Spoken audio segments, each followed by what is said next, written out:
Beams.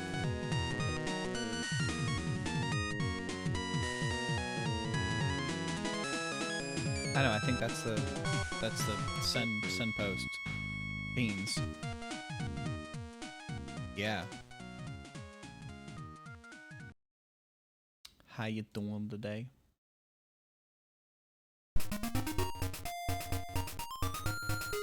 Eeg. We here, we queer, and we choose to not live in fear. Yeah.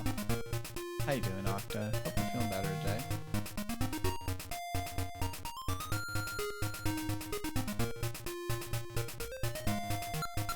I think that means I've died 13 times. Okay, so we are in the 5th dungeon now. Thirst. That's why I have a scotch and soda to alleviate my thirst. How you doing, Goof? Pardon me. I am. Ow, ow, look me in the ow.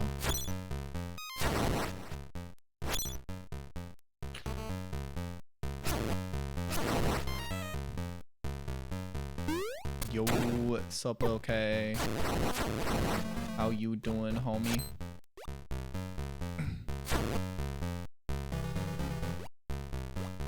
Wawa? Beans. Oh my god in hell.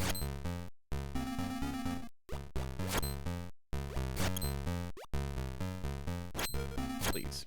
Eat beans. Okay. How is the woke bloke? Doing my thing. Work's been okay this week. Short work week, but like, I'm definitely just like looking forward to it being, you know, the weekend. I'm going to a party with some friends on Saturday, so that's kind of exciting. Some folks I haven't seen since last year, which is cool. The worst Minesweeper game. Are you gonna choose to, like, I don't know, choose to not play that game, or is it so bad that it's good? Ow. Okay, don't be absurd. You're gonna play it. Okay, okay.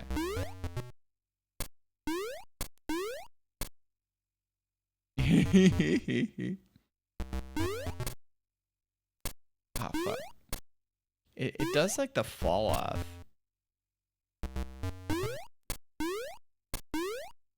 Wait, no, I gotta drop that down a little bit more, and there we go. Yeah. Did you have a short week this week, okay? Because of, did you work on Monday?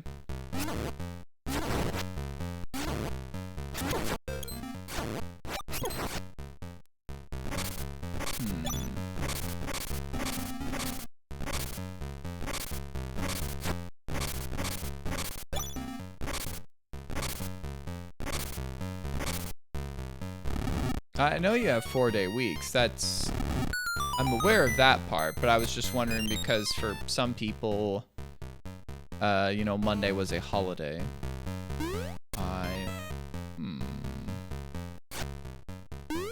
So I wasn't sure if that would have counted as a holy day to you. I'm curious if there's another. Wait.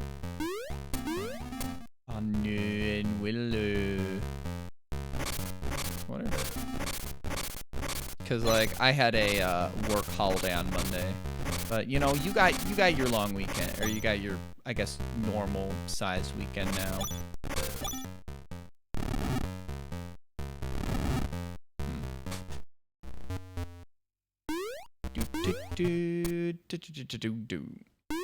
Ah, okay.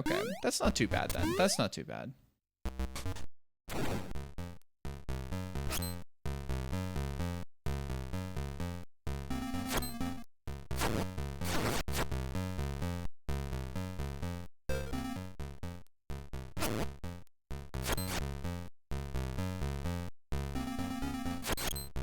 Eat my beans.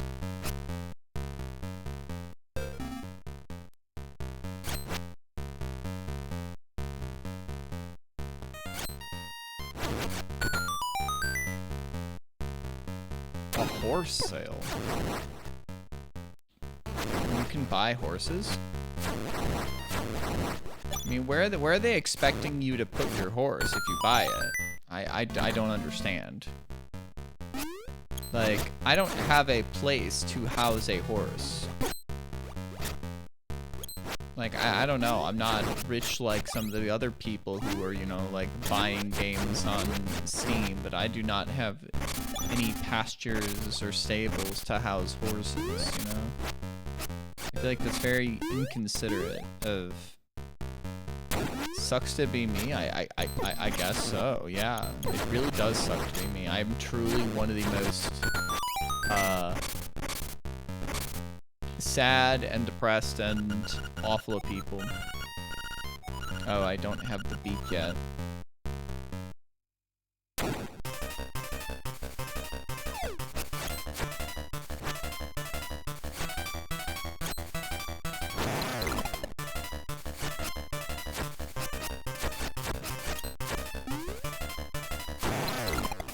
Do I need to, like, fucking bomb the shit out of this motherfucker?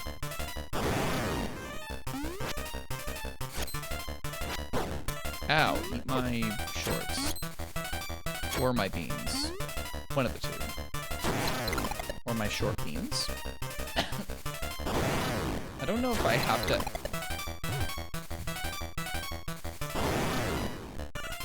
Arg, I can't beat you. I'm out of here. Okay.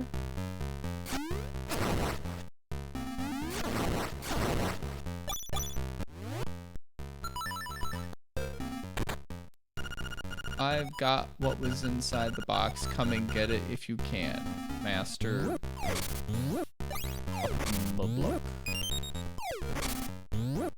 I mean, I don't know. Did I do that correctly?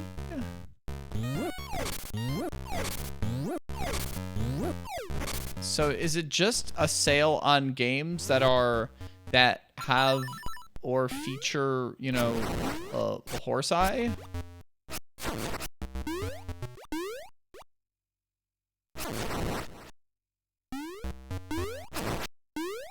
Or is it just a general sale?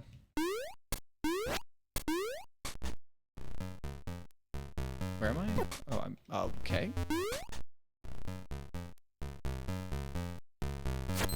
I guess, oh my fluck. I guess Steam is not horsing around. I'm gonna eat shit and die. Or, as someone might say, I'm gonna eat, die, and shit.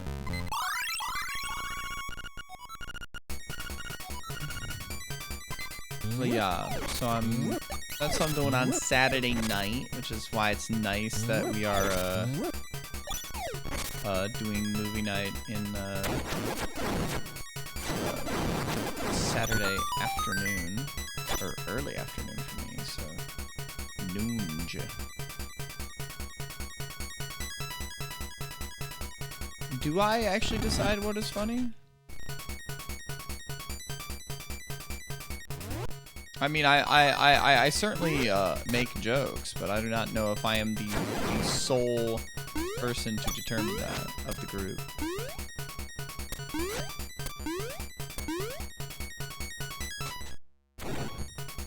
I certainly do appreciate being an arbiter of the funny. I'll say that.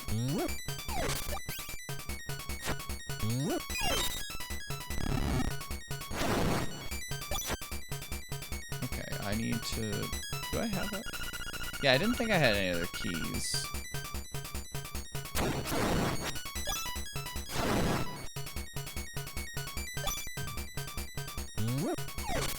Okay, yeah, we're gonna get a hook shot. We're gonna get a fucking hook shot. God. I want to scratch my tattoo, which is not the thing to do.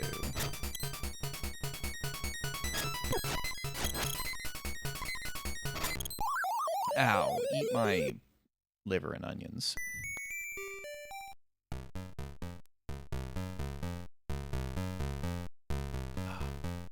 Tasty.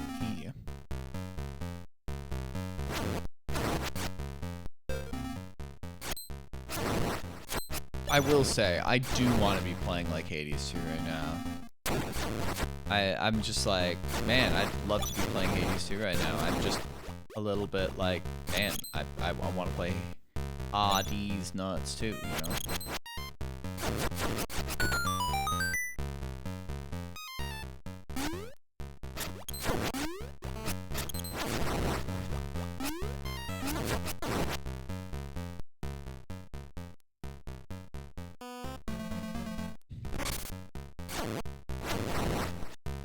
I mean, the schedule, though.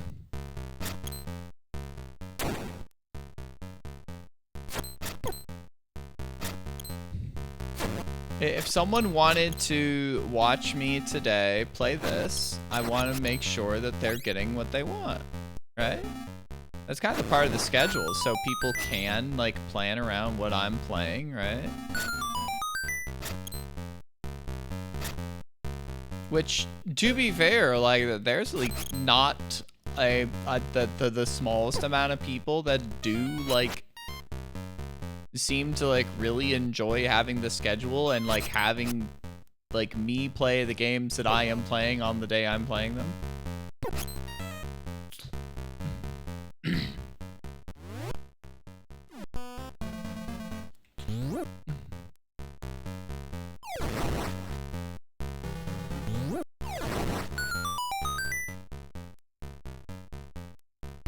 Ow, eat my beans. Okay, we've got a beak. We've got a stone beak. Like, I could throw... I could mess with the schedule, it's true. But it's like...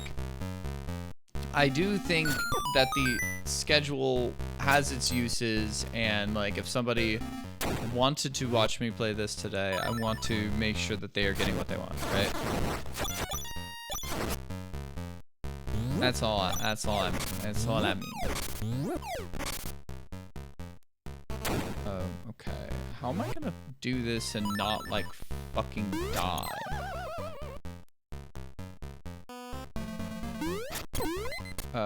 Fuck? Fuck.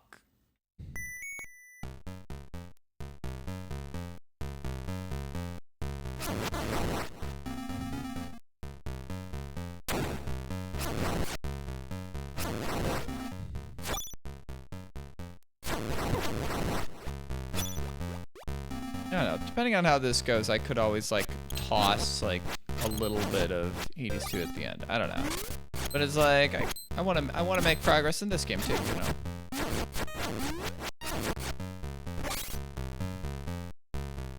So I do have the beak now, so that means I can talk to the good old owl statues. They give me some hints.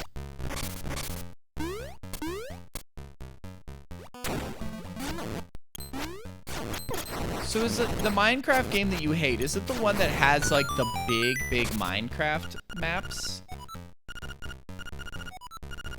Using a bomb? Okay, well that I did figure out. I did figure out that. Wait, is he in the fucking basement? 'Cause it's the same one, because he said, find me again to get my item. So I'm assuming now it's down. Oh, I gotta kill this motherfucker. Like, are they just superimposed on their asses?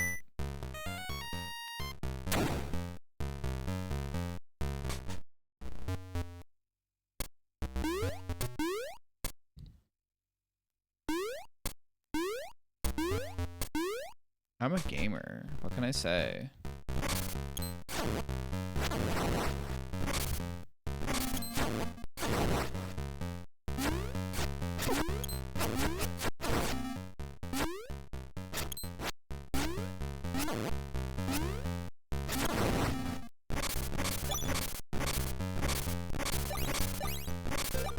I mean, it's like I like playing retro games, but sometimes they do simply show age, right?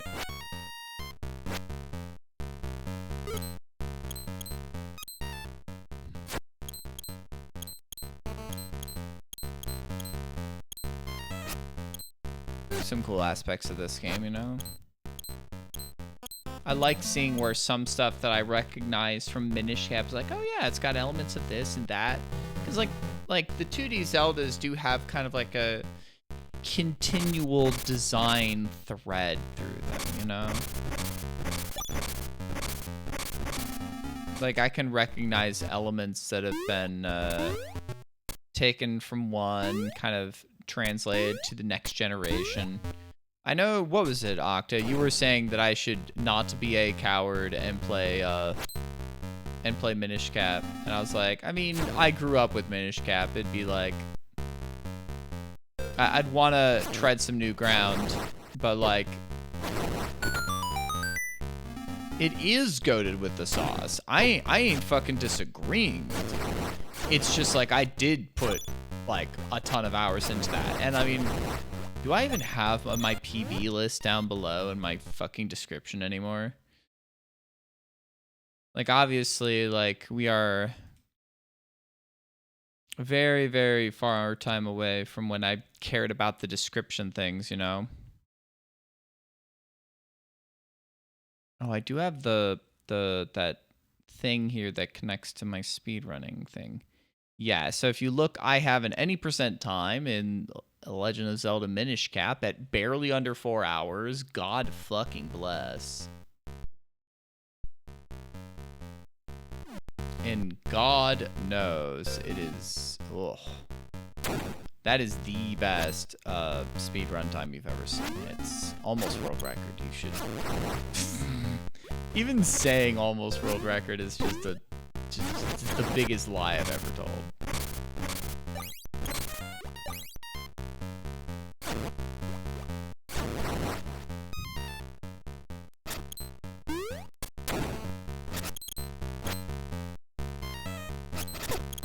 Eat my beans. You want to walk away from me so I can actually like hit you with the beans?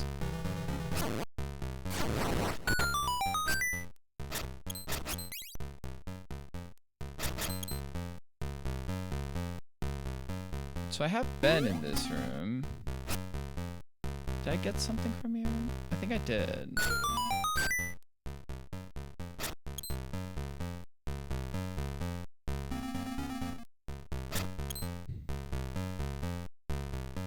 It's like I could, but it's like also like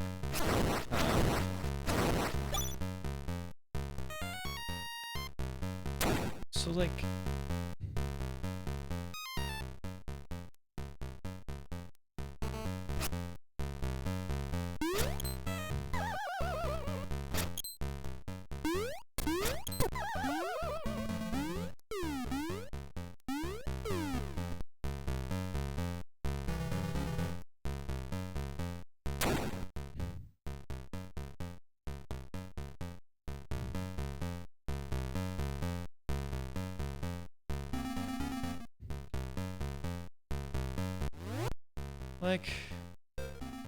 I don't know if there's like, can I like run and jump across this? Like, does that work, or do I not have like best gaps to do that?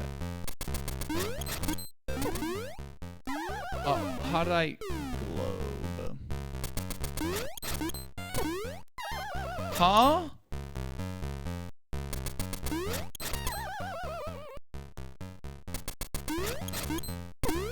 What is that even doing? Like, why?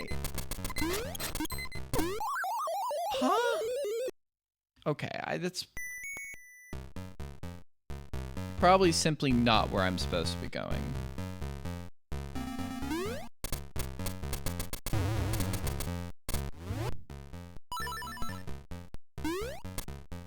Minecraft games? Oh, did I say Minecraft? I meant Minesweeper anyways, but... You know, I had a crazy idea, actually just earlier today. You know, there's a lot of cool things about Minecraft. It's not my kind of game, but you know, what if they made a randomizer for Minecraft? I think that'd just be a really cool idea. I'm really surprised that they haven't done that yet, but they should really make a randomizer for Minecraft.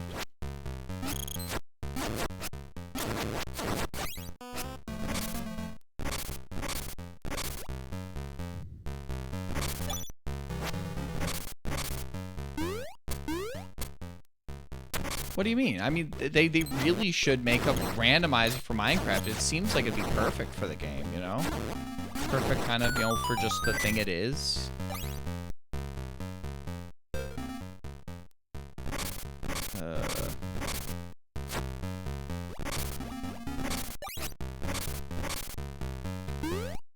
I mean, is there? I mean, like, there's Minecraft, but, you know, what if when you play Minecraft, stuff is randomized in it, you know? Like, you walk around and you find different things than there was before, you know? And it's just, like, different every time. Maybe people should really get into doing that. Exactly, you know? How you doing, Shred?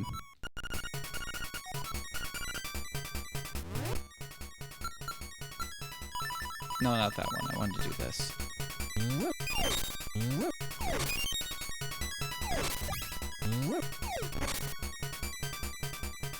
Oh, I haven't gone up here yet. I'm assuming I can push this and then I can go over here. Okay, this is an area I haven't gone yet. Oh, hi. Okay, so I can run through these things. Let's heal you. These, I know I have the item to attack that. Like, let me just simply run into it and not, like, have that, like, talk to it again.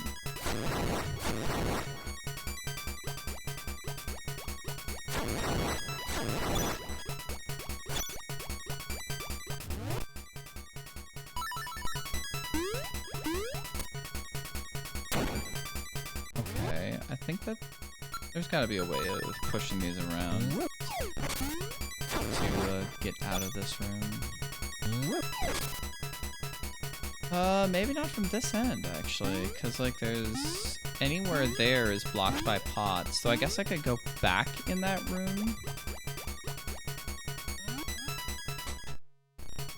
Okay. It's so funny how they're just Mario enemies and stuff in this game. It's just kind of, like, wild, right?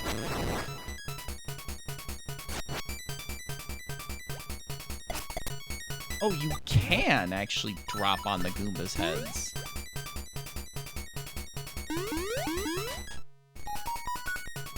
Ah, I don't have the ability to handle that right now.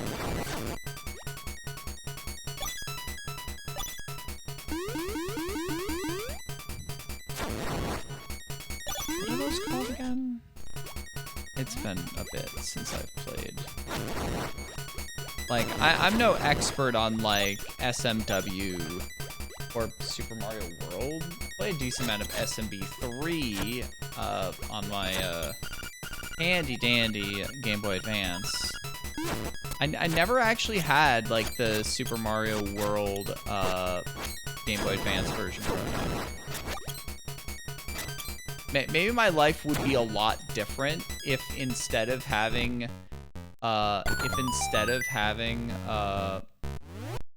Yoshi's Island for the Game Boy Advance, I would have had SMW for the Game Boy Advance. Like, would I be like some Kaizo freak? Which, I feel like putting it that way is pretty pejorative, but like...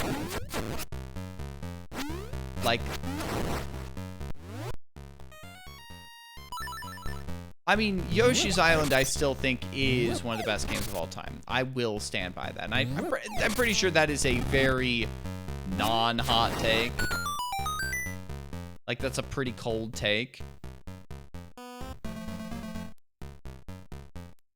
Is there a...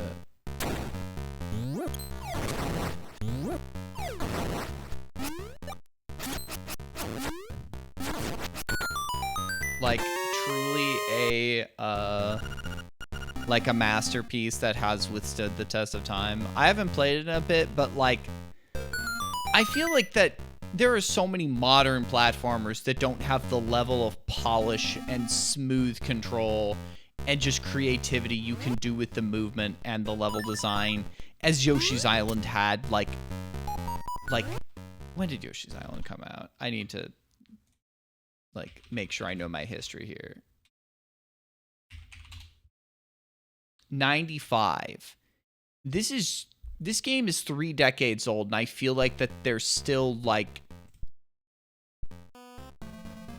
it is a level of, like creativity of the stuff you can do in that.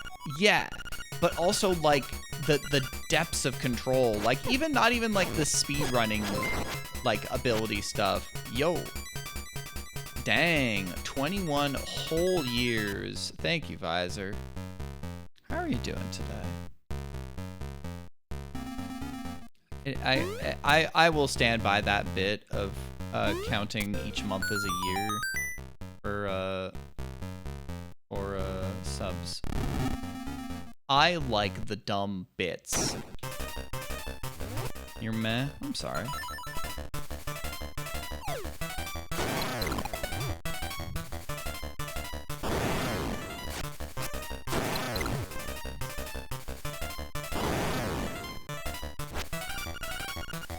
Okay, there is a third one.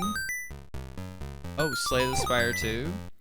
I've still never played Slay the Spire 1. I don't know, maybe I would like it more now that I've actually played, like Inscription. I don't know, like, Slay the Spire never appealed to me. I'm not, it's so funny, I am not, like, the world's biggest, like, roguelite player, but like I manage to play them every now and then, and the ones that I have, yeah, Do you mean like that there is no meta progression? Okay. It's one of those things where it's just like, I will call them roguelike, roguelite. I don't give a I know it's very silly, like keeping up the distinction between the two. I'm out of here. Hey, bro's out of here. What can I say?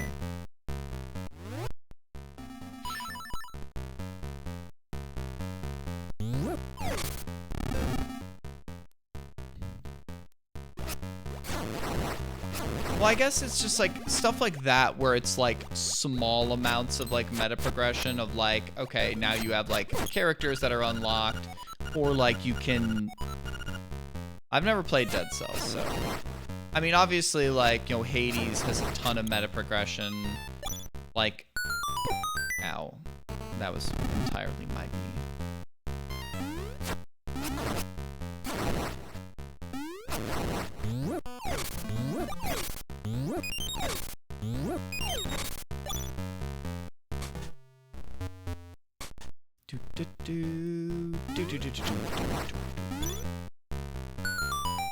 Okay, so I think it's the fourth one is over here, if I recall correctly.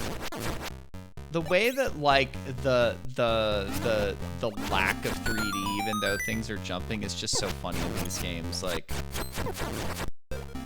its position is actually, even though it's jumping up, it is actually still, you know.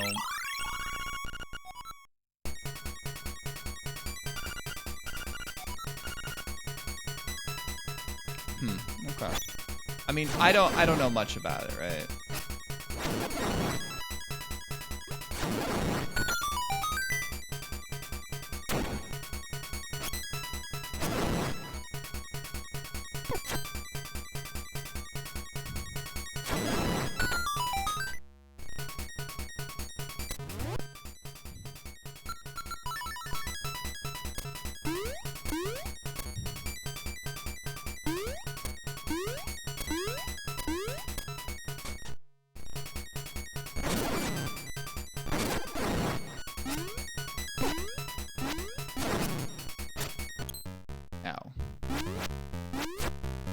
Can you get closer so I can kill you?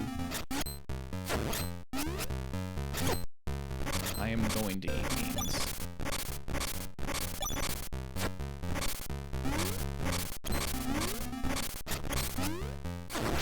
I know Shred's playing Eugenics. Is there meta progression in Eugenics?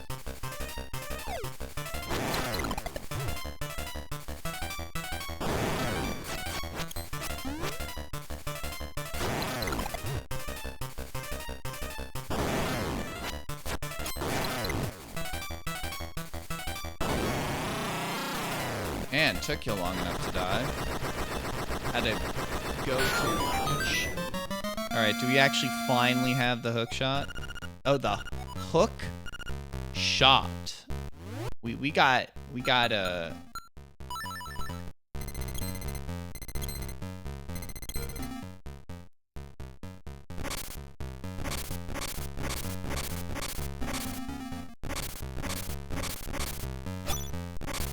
Alright, I think I have enough money to buy the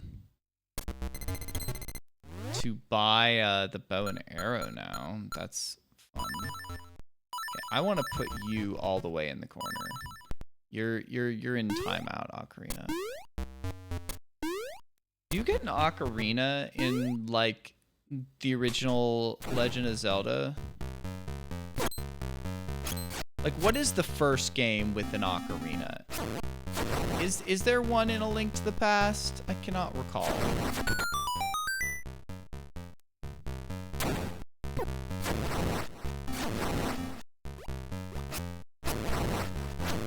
I'm just trying to recall here because, like, obviously this series is quite synonymous with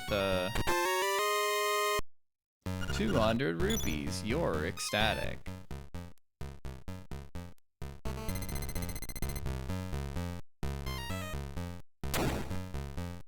is it?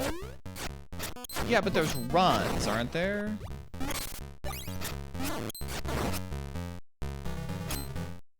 Like, I know it's got a grid.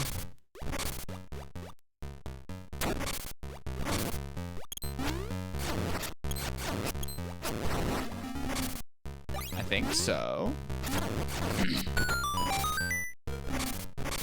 I mean, I'm not intending to play it. I'll let everyone else have their joy.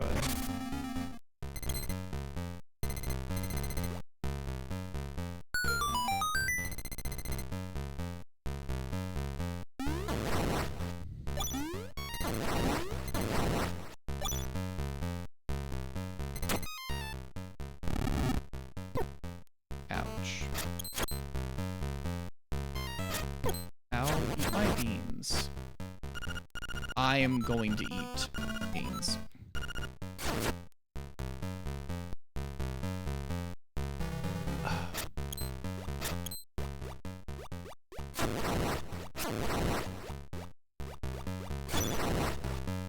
I feel like I've heard that there are runs that you can win, lose, and then restart a run. That there's meta progression. I think that you are basically breeding cats.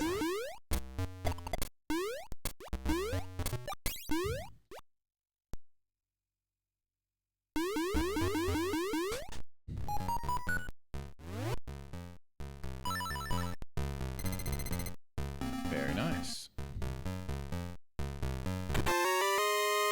You got the Nightmares key. The Sharkest dungeon.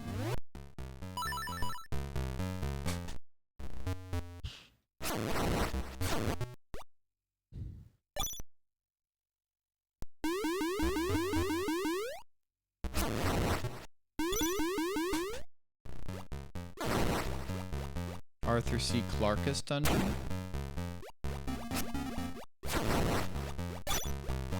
I already have maximum rupees. I should not be worrying about.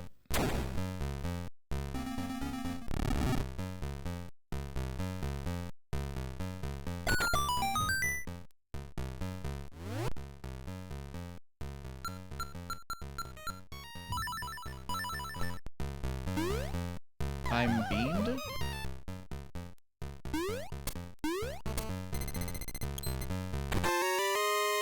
Ah, I definitely need 50 rupees right now. Ah.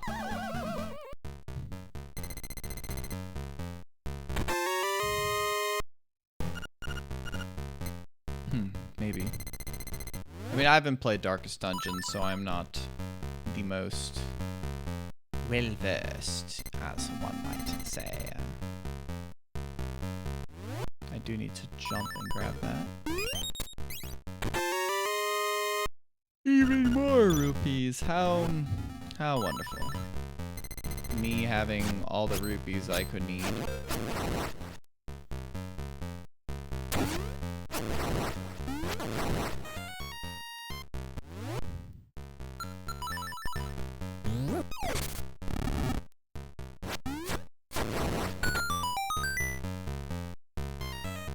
I wish I had a way of killing those.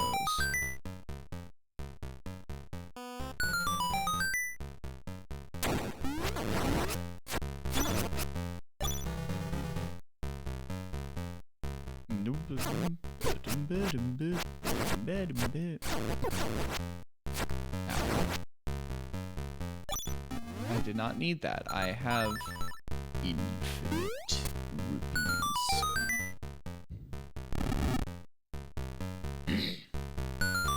Okay, I already have that.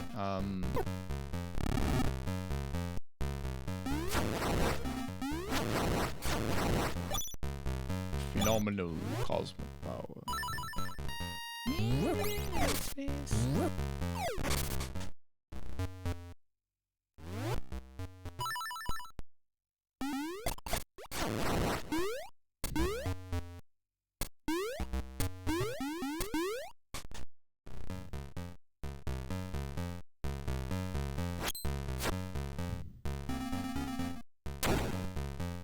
Oh my beans and a half.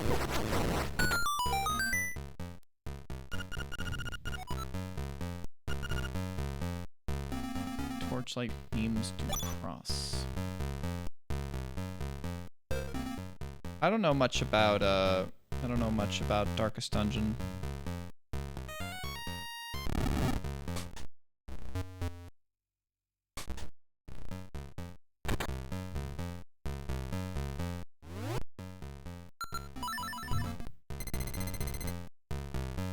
All right, well.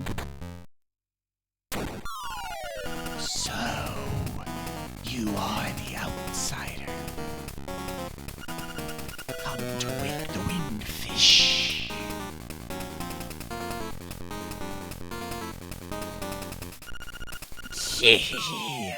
I shall eat you. All right, well, how do I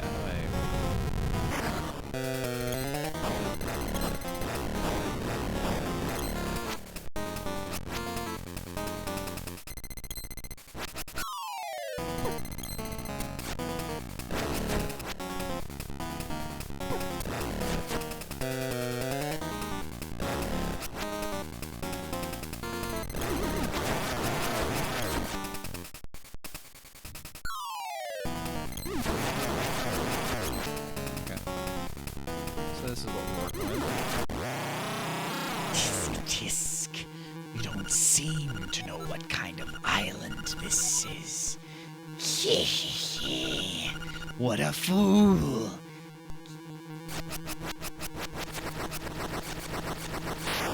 Oh, that was it. Yo, what up, chillin'? Oh, we got the magical xylophone? The marimba? Oh, I was right. It's a wind marimba. What's up, chillin'? What's up, Vic? I was like, I know two mallet instruments, xylophone and marimba, and I was like, I guess there's what? There's a few that are in that kind of class. Well, I'm talking about mallet instruments.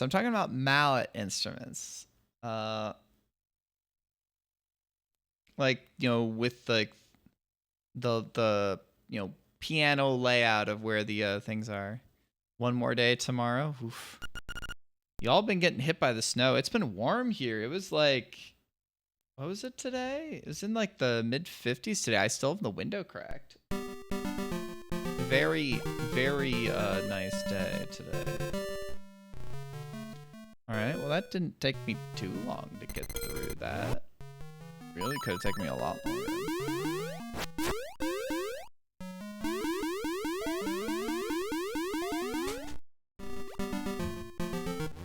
I mean, I have the... Oh, I can't, yeah, I have to get out of the water.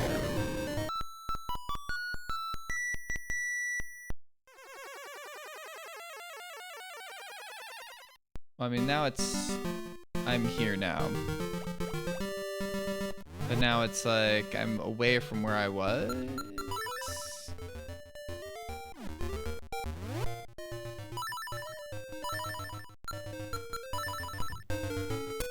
It does transport me. I don't know where like the first one takes me, but...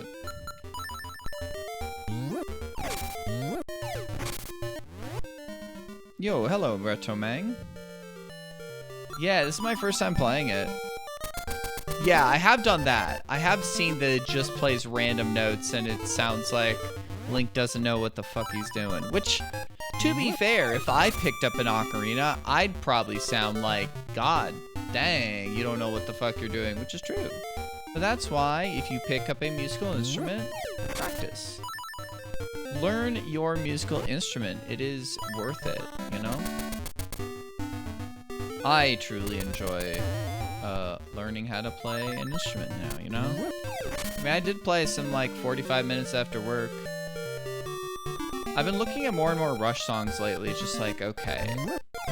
Like some of these I can actually get close to playing some of the lines. I don't know. I gotta work more on it. Like I've been working on like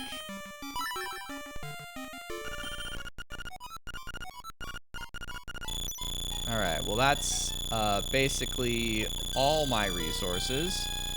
But you know what? I'm gonna say it's worth it to have a fucking bow and arrow. That is... I find that worth it.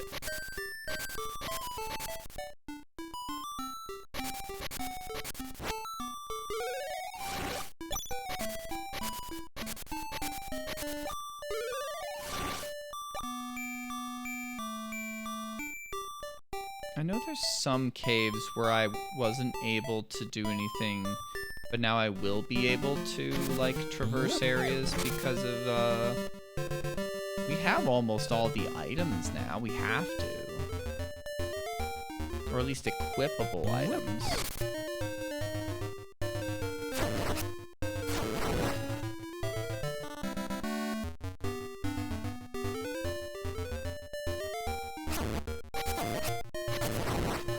Man, it still says my sword is level 1. So I don't know, like, if the L1 designates that I can level up, like, the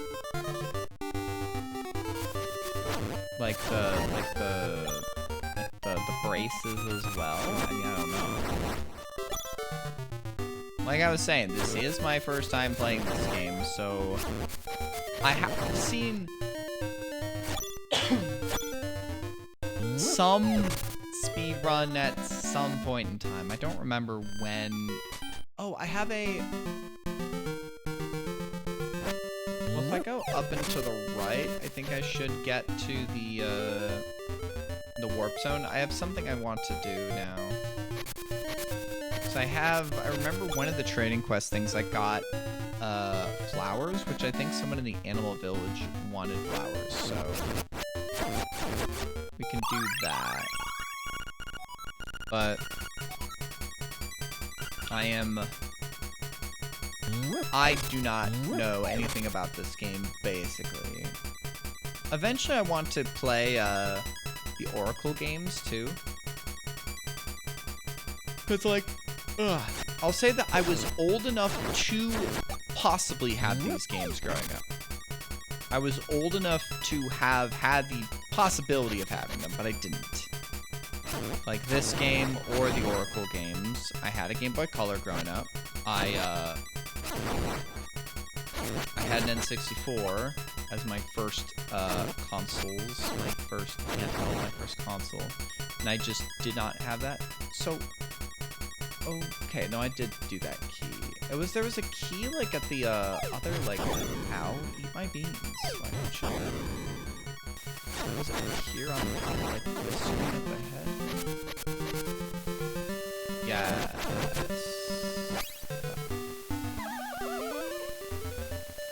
So it's like, goal is to get to some games that I never got around to when I was a kid. At least right now. This little, playing like Banjo-Kazooie, playing this, maybe playing the GBA.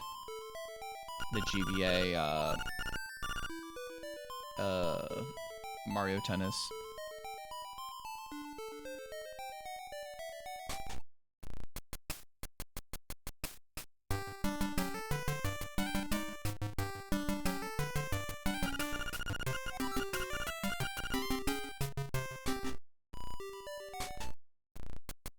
Can I do something in that room now?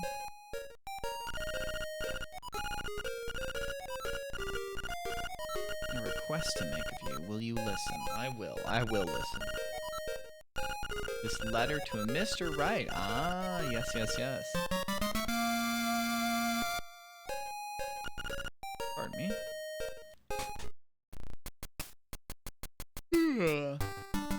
I eat dinner and then I burp.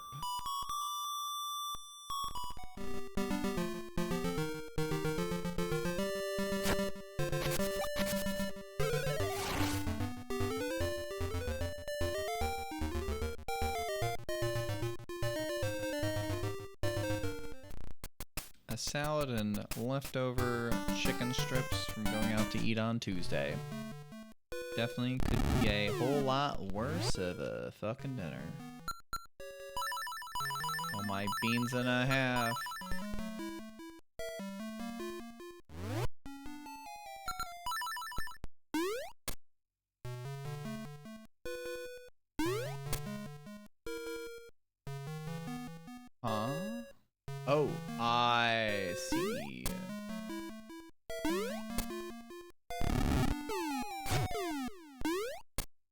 I think I know what I need to do. The brain cells are working. Okay.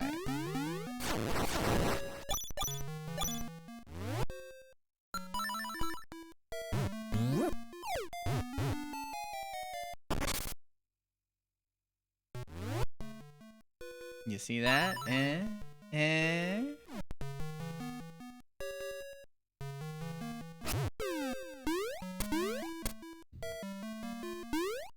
Truly, the brain cells are at play.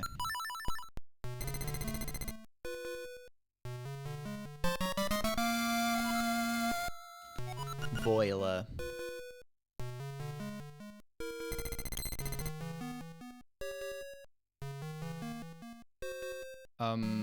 Do I just need to walk off the ledge here?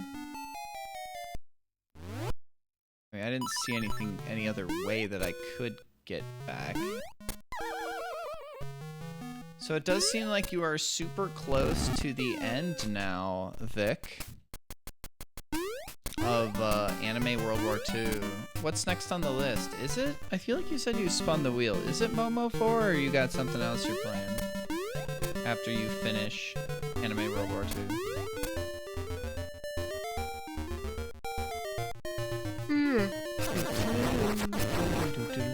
Oh, Bully.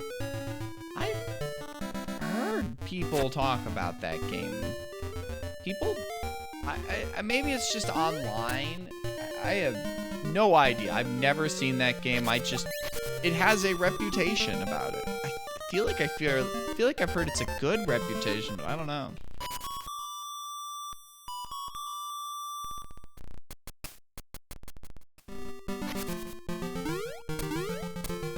Obviously, you are playing it for reasons.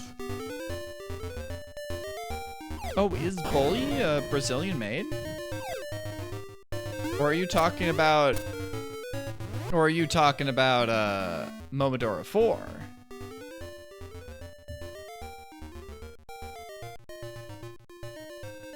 Oh, okay.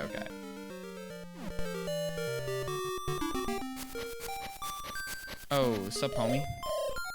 There's 2 shrines, one to the north, the other to the south. First, head south. Banned for reason. Huh. Much there. Okay, I need to go to a ruin in the south.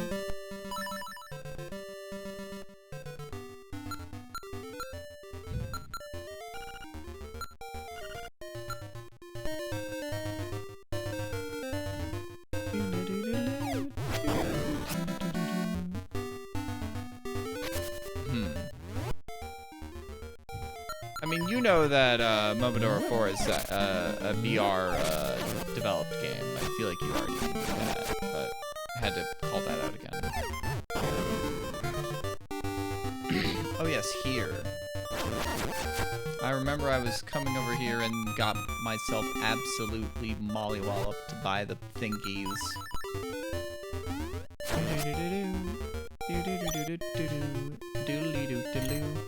I remember we would beat these by,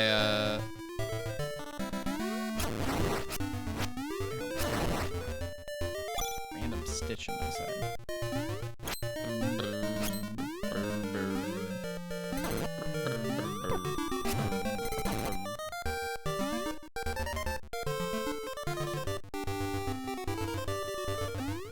How would you pirate games for that? Would you just be able to load it on a CD and run the CD? Or would PS2s like hook up to the internet? Never had a PS2, I think.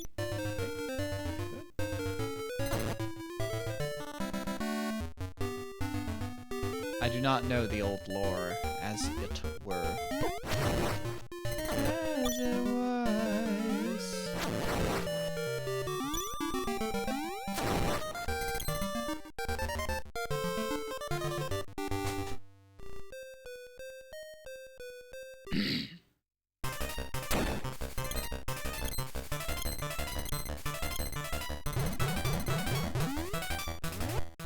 Can I actually use the fucking bone arrow on this guy?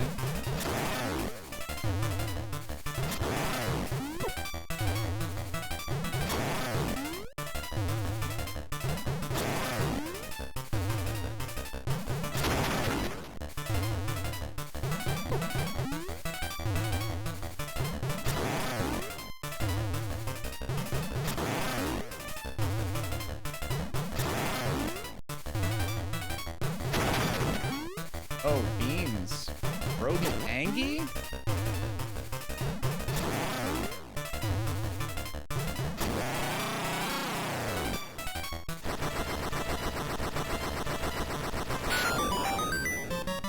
That's a very neutral looking key. The face key. Kibi looking Angie. What can I say?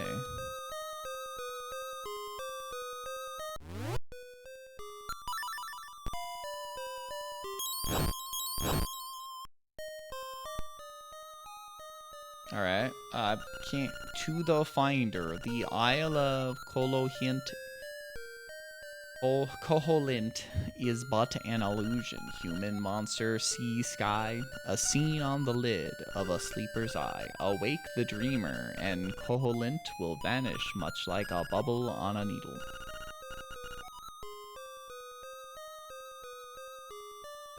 Castaway, you should know the truth. What? Illusion? Uh-huh. True enough.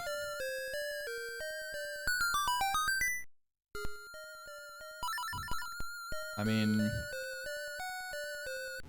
I'm trying to remember, like, how old I was when, because, like, I had a friend who lent me his PlayStation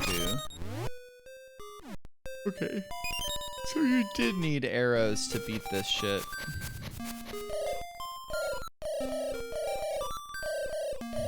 But a dream of the windfish, no one is really sure.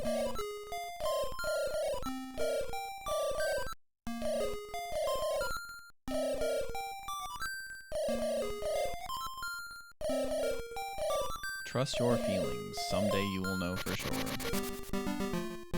Some shore you will know for day.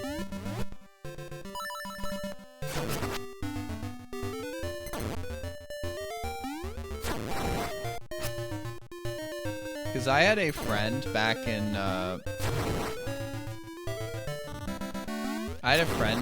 like, grade school, middle school, high school, who lent me his, PlayStation 2 multiple times, twice, so I could, beat both, Kingdom Hearts and Kingdom Hearts 2. This is a homie. This is one of them homies, you know? Alright, I went over there and... Oh, I saw that there was... It's here, right? Alright, you nerd and a half. Oh, I have no health anymore. Oh, I already got that. We're not in a good position. We are going to fucking die.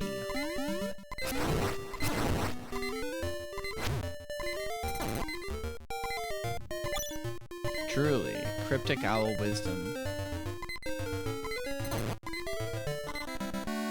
Oh fuck. We're fine. We're fine. Everything's fine. Nothing has ever been more fine than it is right now. Truly. Why did I awaken the one thing that could kill my ass?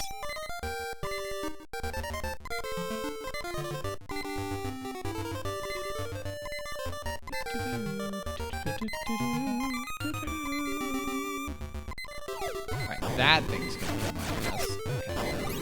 Gimme. Gimme a heart after midnight. Won't somebody help me chasing fuck away?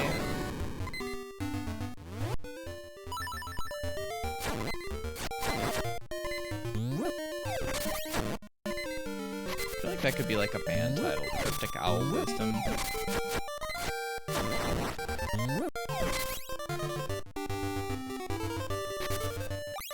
I feel like it'd be like a 70s psych band, you know?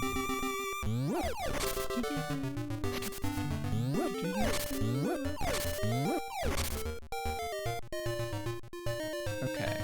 So, you said there was one to the north, too. Is that actually in the,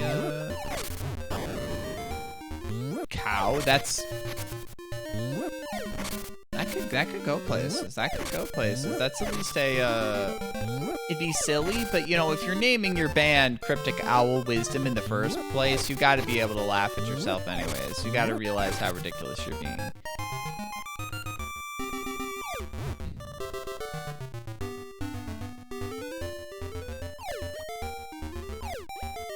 You can't take yourself too seriously, you know?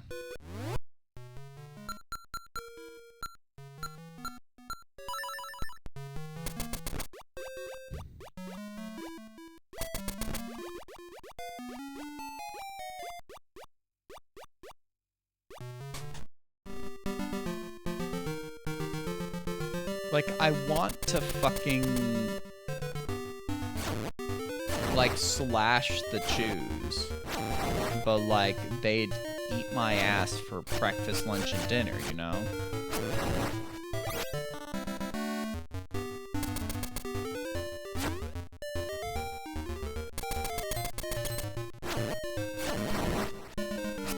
Stop arrowizing me.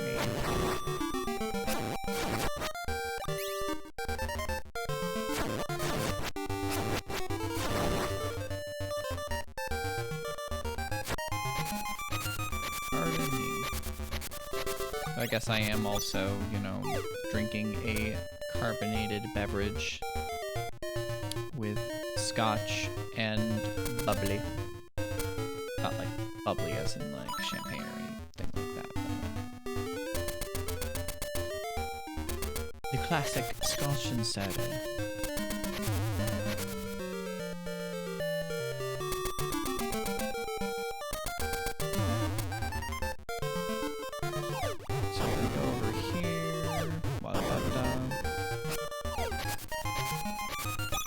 Give me some more hearts. I do not wish to die any more than I'm already am going to, frankly.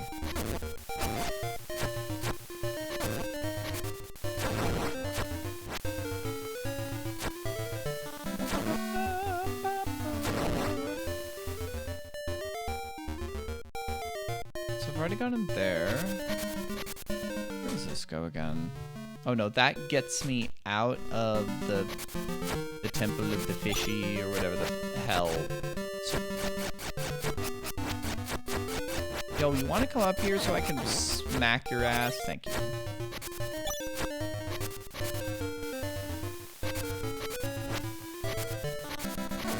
Where do I use the face key?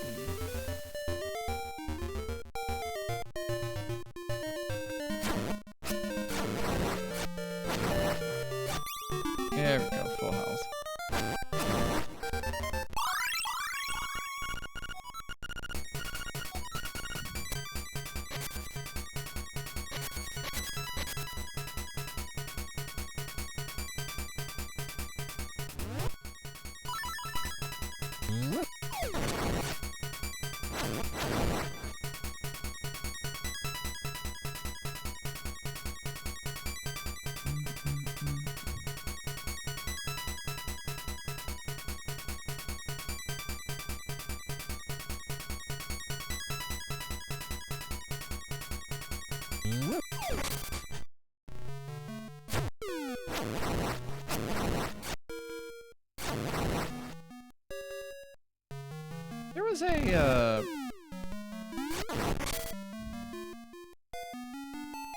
There was a I think it was a Flash video.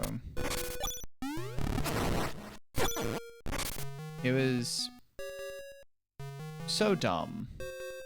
I loved it. I'm trying to remember.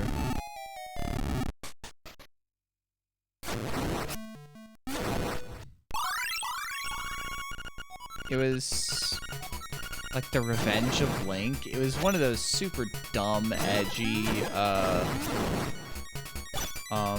like Flash videos that would have been on like, what was it, like Baba Black Sheep and like some other, or no, Albino Black Sheep or like Newgrounds, like one of those types of things.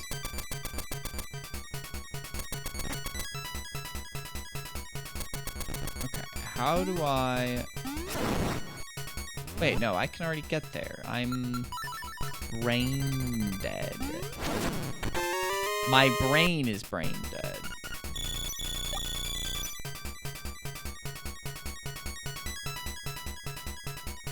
That's gonna fucking...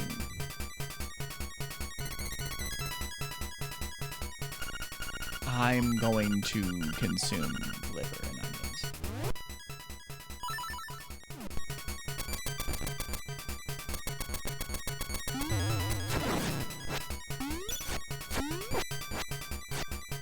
So good.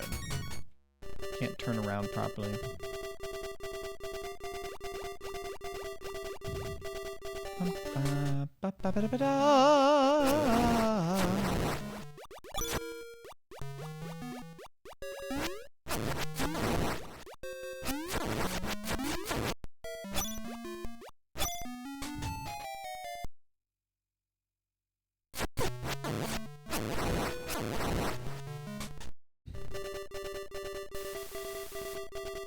Anything else up here, or just...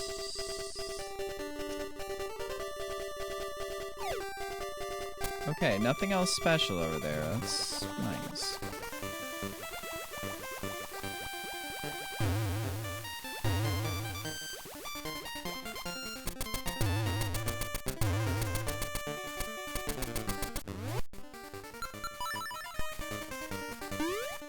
See, this song sounds like Shovel Knight now, right?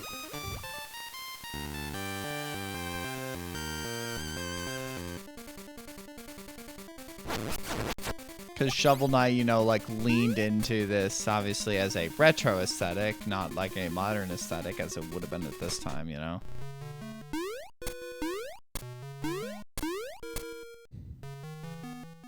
What?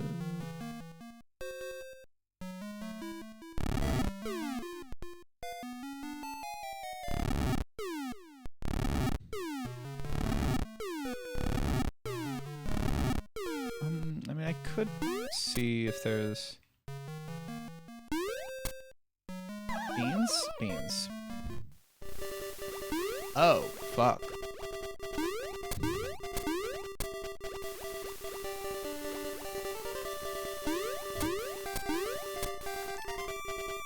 I mean, I haven't not been following Mina the Hollower. I know some friends have. Because it was delayed a couple months. That's what?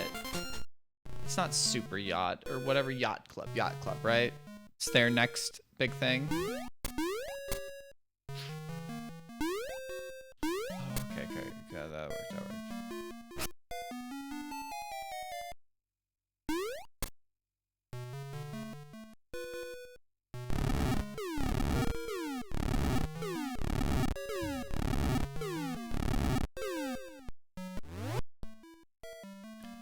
I know, I heard some people say that. Oh, what the fuck?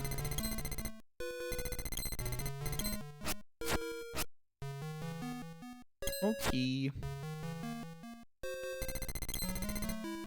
Enjoy your burping.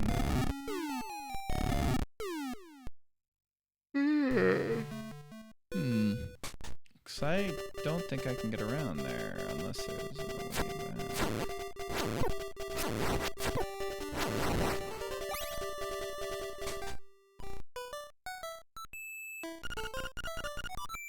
Don't have the fighting spirit they used to.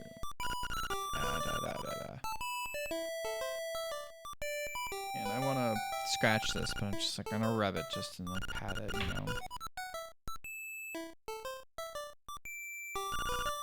I mean, it's doing really well for like a week and like 2 days, you know.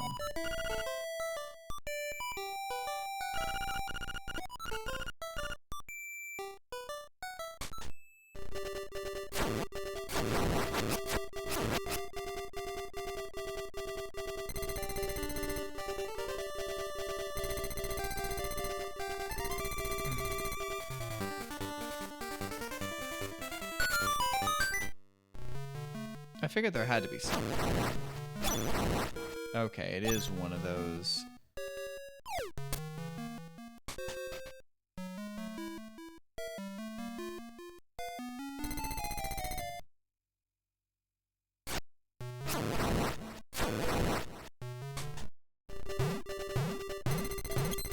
Oh, we got the falling rocks. The classic.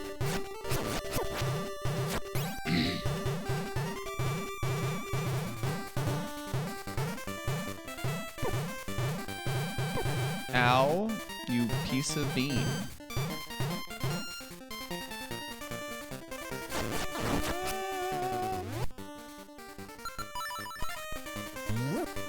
Back. Welcome back. Yeah, I haven't played the Mean of the Hollower. I feel like I had at least one friend that played it and liked it. I feel like I've seen some sentiments that they found it okay. I don't know. There's a part of me that's just like, how many versions of, like, how many Shovel Knights have you played?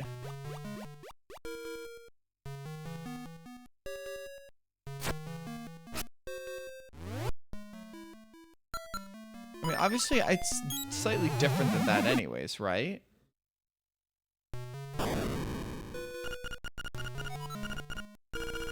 Okay,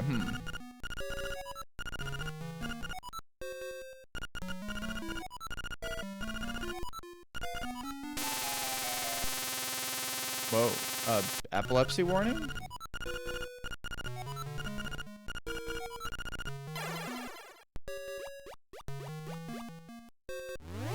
All right, I've been cursed with carrying more magic.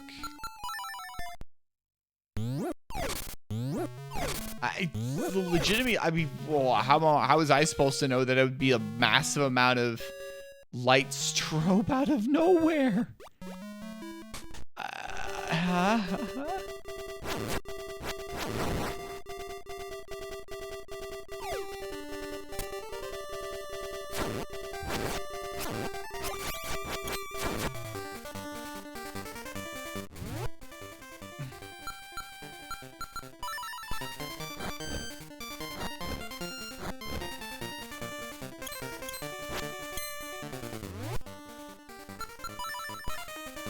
I mean, I have no idea.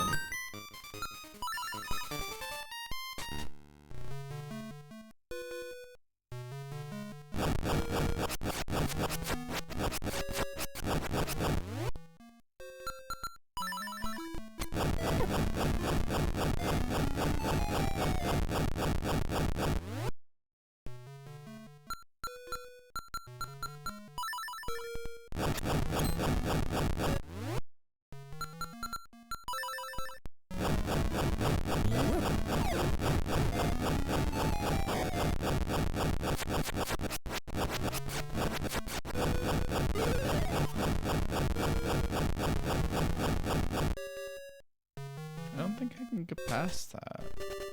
I mean, if I can, I am not aware of the knowledge that which give me knowledge pass by.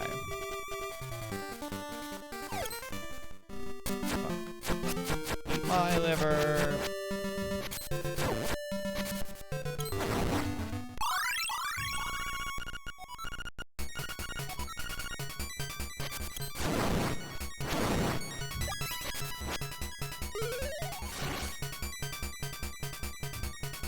So it's like, I feel like for some people playing Me and the Hollower is like, oh yay, it's the next game from, you know, the Shovel Knight devs that's, you know, not Shovel Knight adjacent, right?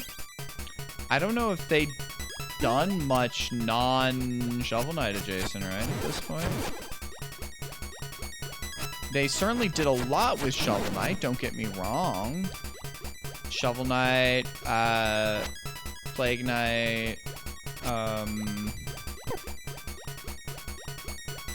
Spectre Knight, King Knight, all those free DLCs that I was kind of like, I never did King Knight, and I was just kind of like, wait, I'm close to the place to, I feel a little bad for it, but it was also like, I don't know, it almost felt like they were giving away too much for free, that I was just like, I'm not gonna bother checking out King Knight. I mean, I did do 3 of the 4 routes they gave us, right? I did do, you know, Shovel Knight, Plague Knight, Spectre Knight, had a good time with those. But it was just kind of like, I wanted something different. I don't know. Not positive there. There was like a weird psychology I felt regarding that. It was strange, right? Oh, Christine. What the fuck? Why does that look like Peach?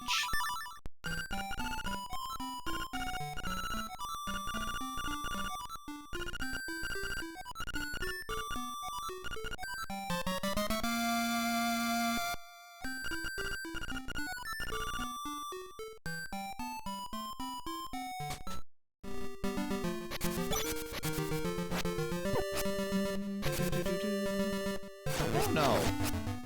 There's probably... I'm gonna see what this does. Okay, so that's just the song. Okay. There's a part of me that wonders just like if it diminishes players' feelings of value in the game if they get so much free content from it. I don't know. Maybe I'm just trying to extrapolate something from nothing. I don't know. I'm curious. I'm still curious. And I know that there are people who are excited for it. I think that they decided... I don't know if they just decided it needed more polish around the same time that fucking Silksong was coming out. Because, like, any indie developer that was planning on launching around Silksong was like, we're gonna delay for at minimum 2 weeks. That's like one issue with what, you know, Silksong being like a fucking shadow drop, like 2 weeks notice, was that like there are some dev teams where they're hoping and praying that they get a chance even at like catching maybe a viral wave or, you know, just getting any attention at all. And the game that indie gamers and mainstream mean, yeah, I've read some articles too about Mina as well. I don't remember if it was around that time or if it was somewhat around that time. I forget. But like additionally, you know, it's just like, you know, for just your small everyday, not everyday, but you know what I mean, like indie dev, if your game doesn't at least do a little bit of something, gain a little traction, you're probably deciding, I guess maybe game dev ain't for me, let me find a other programming or IT job.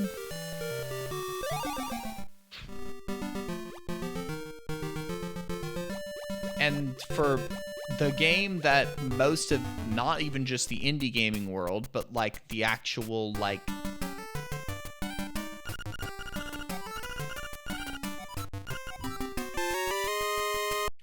the actual gaming world, like everyone was talking about Silksong.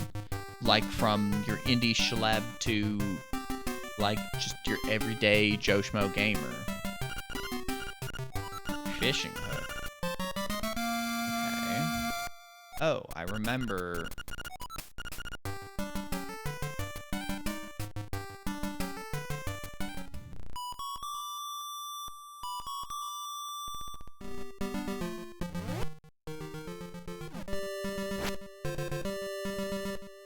But yeah. We may have had some other issues too. I do not know.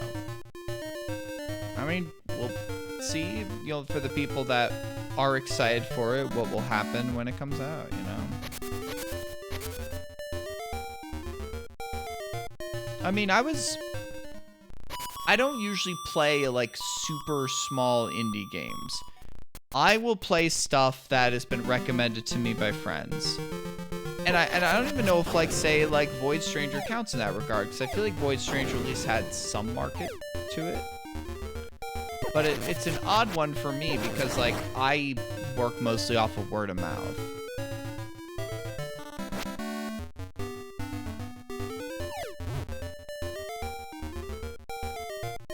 So, like, I did play Void Stranger, right? But, like, that one I feel like had, like, enough of word of mouth and all that.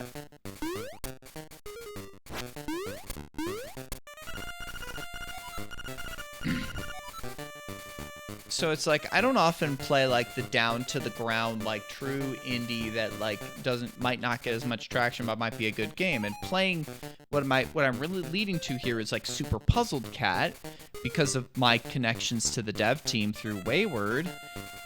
That was just like a true, like,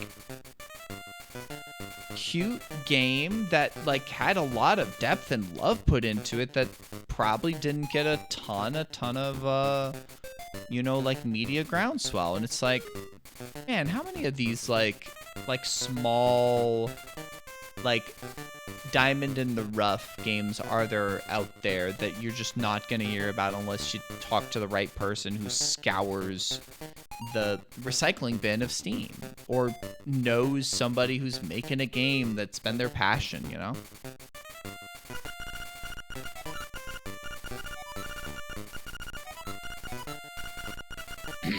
Oh, is this gonna be the scale?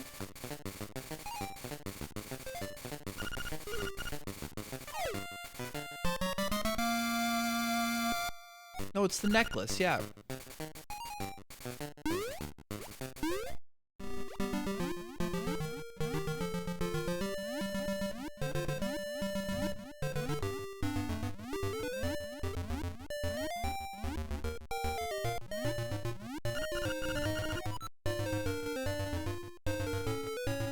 Almost existential.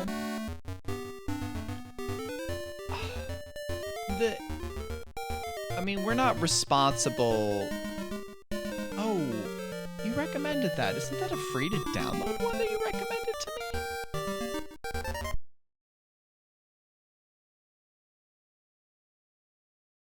Did I actually? I'm trying to remember if you even downloaded it. I know you mentioned it. I mean, I was looking at Bat to the Heavens, like, just the other day. I don't know if I'll play it, but... Oh, I do have it in my library, yeah. Okay.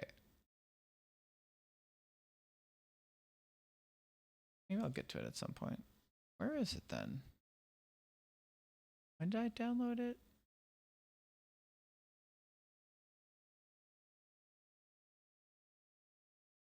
Okay, it's just because it was automatically added to the library, it doesn't have a date on it, so it's not... Okay. I have it assorted right now when I picked it up, like by activity date.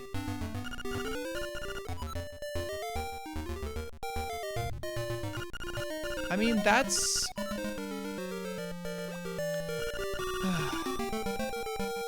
It is a very oversaturated gaming environment, even like maybe especially on like the lower end, on the indie end, you know.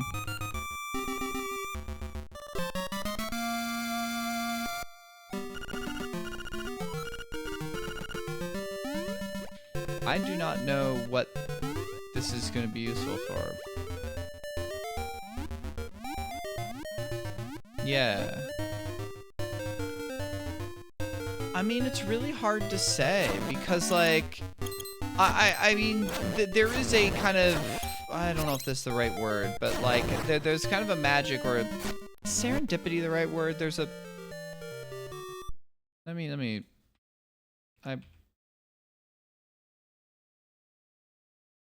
unplanned, fortunate discovery. Yes. Yeah.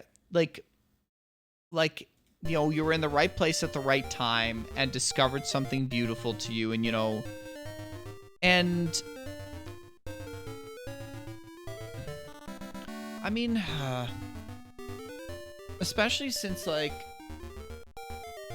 there are many people that, like, they hope to make, you know, video game design and making games their passion, their career, and finding a career, and I'm gonna call it in the arts, though video game design is, you know, a very tight mixture of artistic expression and technical knowledge and implementation, that it is just very hard to be able to make money off of your art like that. And yeah, Steam algorithm or someone in some media sphere like discovers it and gives it a boost, or like in some cases it is literally just like, you know, a fucking massive YouTuber randomly finds something and it hits a YouTube algorithm, or like, you know, a big YouTuber picks something up and decides they really like this, you know? And you never fucking know. And then sometimes it's just like something might be a perfectly good piece of art and it just never never finds an audience, and that's, I mean, that's just sometimes life too, right? You've got a good band that's making like good music, or a solo artist that's got like visions of the future, and they just don't hit the wave, right? They don't get listened to. I mean, that's just part of sometimes the sadness of it. I don't even know if it's, I mean, obviously we must work to live, which is a sad fucking issue, right? Signpost maze. I gotta go to the signpost maze. I know where that is. I think I know where that is. I think it's... But, like, that is one of the saddest parts of living. I was gonna say that, like, sometimes art doesn't hit. But, like, in order to have the privilege of making art, you have to have financial security or something there, or like something in the back pocket. You can't just make art for the sake of art. You must make art unless you like have some way of, oh, I'm not saying meritocracy. That's not what I'm saying, and I don't think you're thinking I'm saying that. It's more so that, you know, you get fucking lucky at the right place, right time, and sometimes those who don't deserve to succeed, but I don't wanna...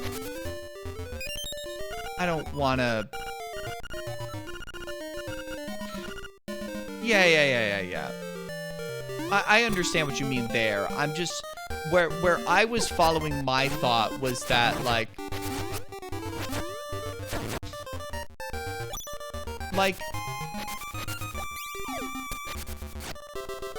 I wish people could make art for the sake of art, but in how society works, that's not possible.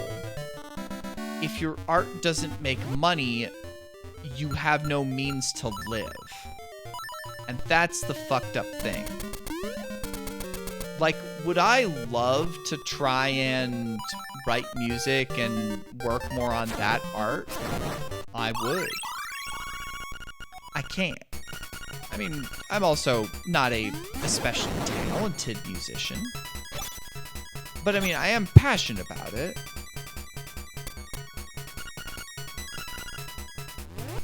But it's like, if I had the ability to work more on art and try to learn how to songwrite, would I? Maybe, I don't know. Or I'd find a career that may not pay as well, but if I had the financial stability, right?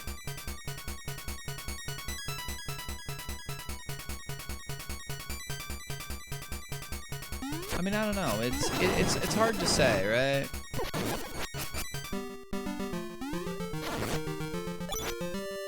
I want art to succeed, you know? Oh, fuck you.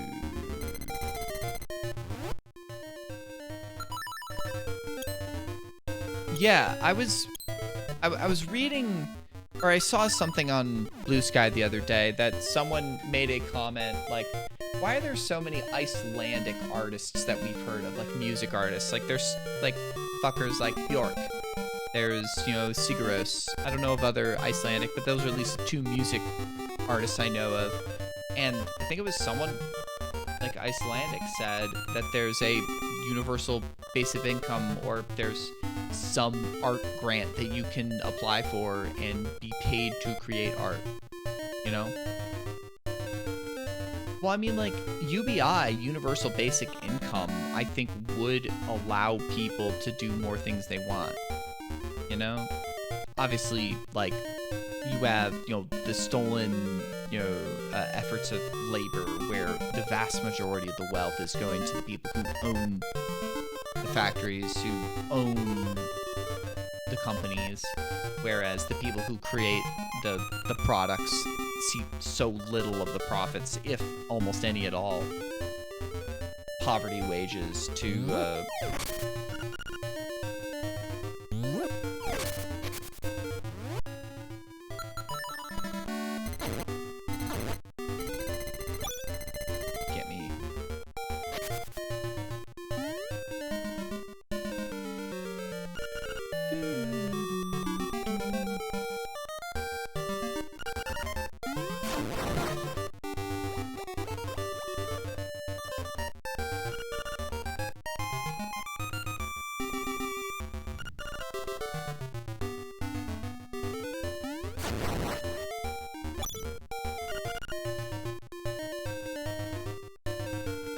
I feel like I have heard something like that. That would be cool. I mean, the thing is, I don't even...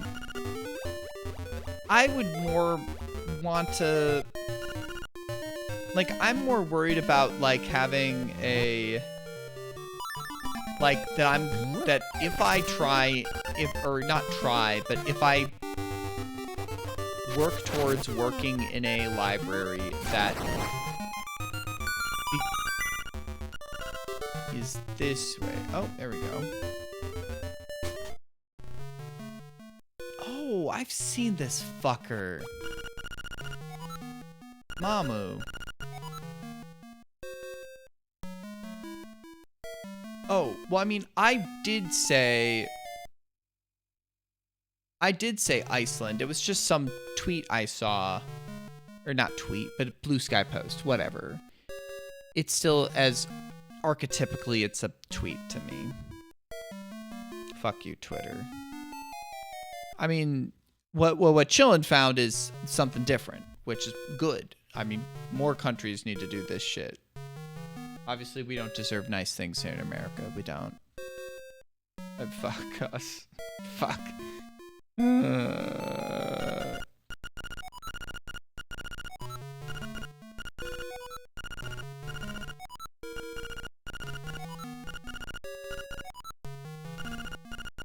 Oh, do I need to... God, do I need to fucking get money?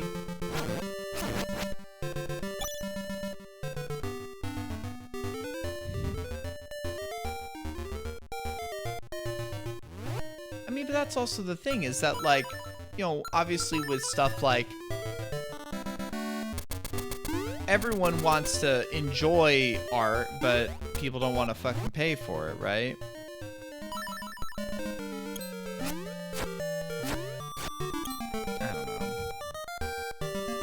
Even like Spotify is still, you know, degrading the general like value of music to people. Not believing in free will. The deterministic nature of a purely cause and effect world. Is that at least that's I might technically not believe in free will, maybe, but I effectively believe in free will because I don't think that we know the cause and effect nature of things, so I do believe that I make choices. So I think that in that regard, I have free will, even if possibly the cause and effect of all we consider just the world as a system of... I mean, I don't know. God knows. When I say that, I'm not even believing in... I don't know if I believe in a god. I might believe in a deistic-like god, where if I believe that...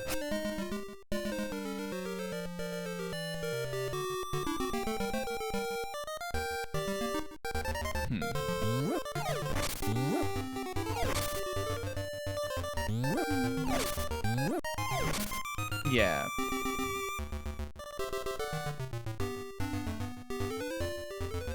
Free will as a useful framework. Yeah, that's a tough one.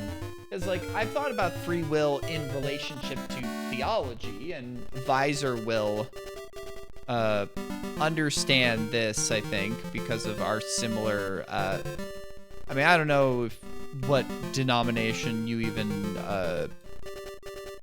I don't know. I feel like the more nitty-gritty people get into like Christian theology, the less and less I have decided I care. Because I feel like that people treat theology as a way of being massive chodes. The more and more I've thought about it with how people, like, with how certain people get about theology and how they treat people over it. That's somehow neither here nor there, you know.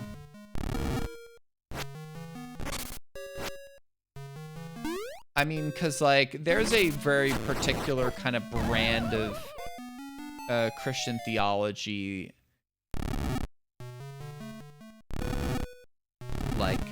called Calvinism that does not aspire to free will, that does not believe in free will. Because like when you get around that stuff, like not believing in free will and then still believing in God's ability to judge us, it's really fucks with me. Predestination, yeah. Oh, believe me, I have thought long and hard about predestination, and I didn't like get too deep in like the Christian like philosophy stuff, even though we were certainly at an institution that was very specialized in that stuff. I mean, don't get me wrong, I enjoyed my philosophy major, right? I enjoyed it. But it's like predestination shit is just, I feel like a fallacious thing in the first place. I mean, I don't know. I feel like the people take what they want from the Bible and take this and don't take the stuff they don't want. And that's a whole thing. And I know that obviously you have very strong subsets of Christians that you know very clearly have like deep philosophical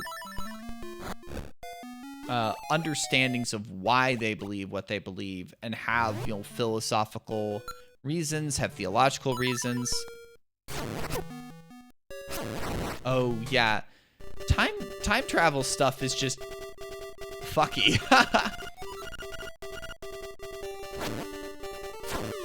Because, like, you know, obviously there's, like, logical paradoxes, right? Or, do you mean morally responsible or morally reprehensible? Reprehensible is a different word. I mean, I think people are morally reprehensible. Have you seen the people in this fucking world?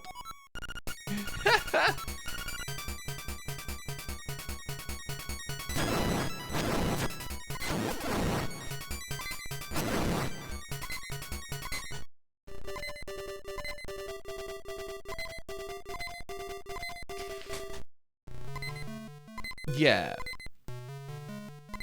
But that's the thing, is that, like, they assume that even you being there and breathing the air and, you know, moving some air particles, because isn't that, what's that, like, logical thing? Like the butterfly paradox? Or no, it's the,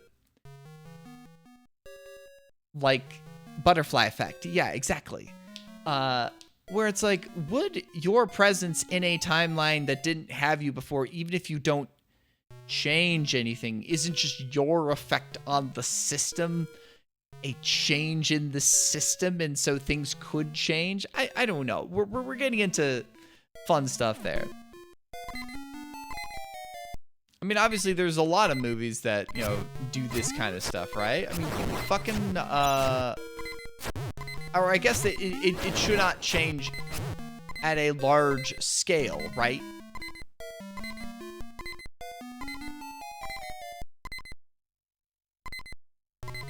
Can I get there? I can.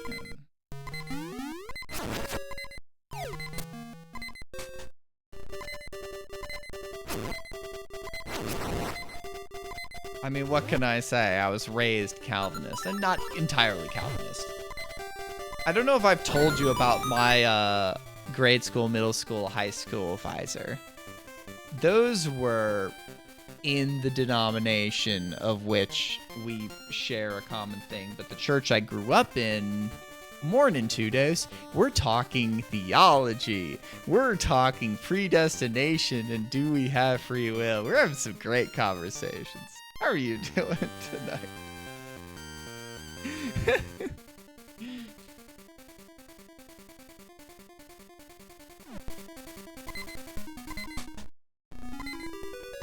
Oh, that's nice. Yeah, heal my wounds. Well, they choose the path that's clear. They choose free will. You know, You can choose a ready guide in some celestial voice. If you choose not to decide, you still have made a choice. You can choose from phantom fears and kindness that can kill. I will choose a path that's clear. I will choose free will.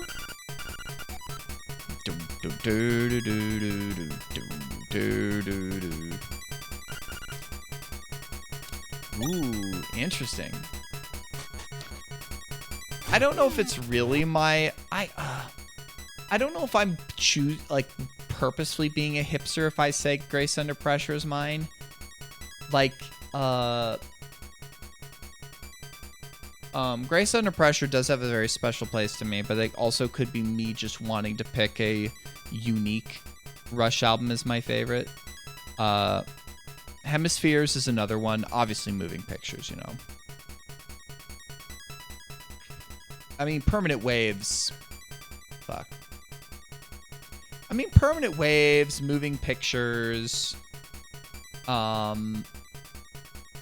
Hemispheres. I think those are some of the pretty common, well-liked ones. Obviously, I mean, Moving Pictures is the... If I say the normie pick, yeah, to be fair, 2112 was my first Rush album. And I don't listen to it much anymore. My problem with 2112 is you've got 2112, the side-long track that's fucking incredible. Side 2 is... You got Passage to Bangkok. You've got Something for Nothing. I don't love... Is it... Memories? Twilight Zone's fun. I don't know if I love it. And then there's Tears. I mean, it was certainly a great first Rush album for me, but I mean, Farewell to Kings is also Bird Keyhole. Yeah, but that's my point, Vic, right? Oh, fuck. I picked the wrong choice.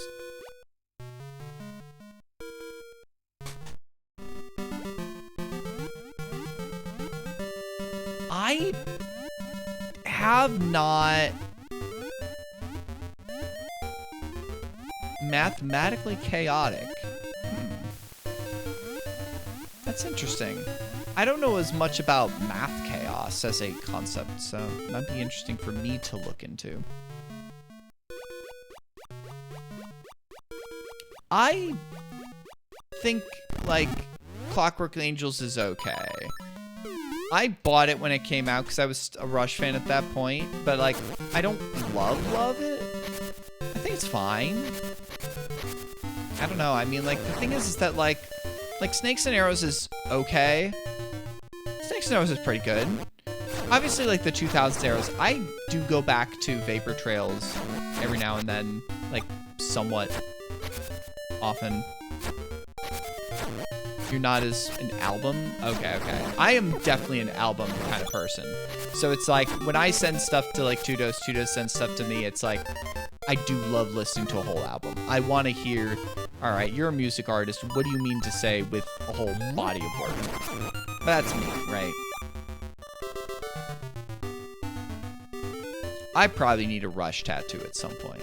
I will admit that. I do probably need a Rush tattoo. That is going to need to be something in my future.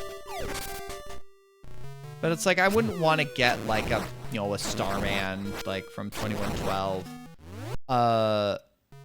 Trisha has, Pressure Over Grace, like, from Grace Under Pressure. I was considering getting, like, the vice with the egg that's part of, like, the art for Grace Under Pressure. But I feel like that, I don't know if that's aping too much off of, like, my friend already has a tattoo from that, but it's like, you know, I could probably make that work and not have it be weird. Because, like, as Trisha tells the story, we met in my senior year of college. She was effectively a senior, I guess. She was a non-traditional student. And I started talking to her because she had a Link hat, a Zelda hat, and we were walking home from director's class in directing class, and we were walking back to our off-campus apartment, that apartment complex that we both happened to live in. I was living with some roommates. She was living with her then spouse across the hallway. We had only interacted because she was in the costume shop of the theater department. And we learned that we were both fans of Rush. And she asked what my favorite album was. And I said, I'm a fan of some of the 80s stuff. Grace Under Pressure is one of my favorites. And that's when she says she knew that we'd be great friends. That she has said that, so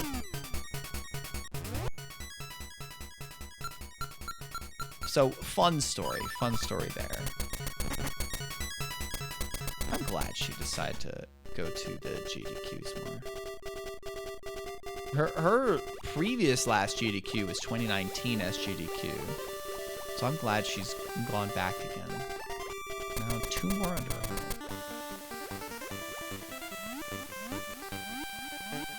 But yeah, like, I haven't listened to, like, I've considered doing, like, a tier list of Rush albums at some point.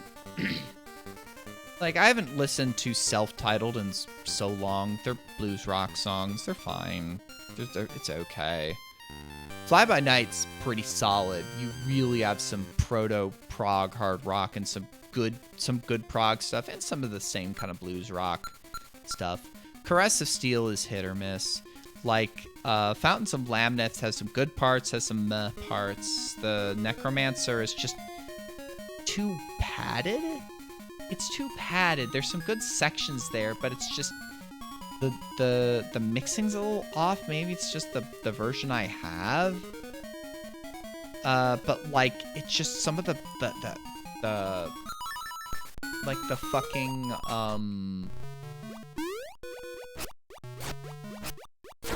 like some of that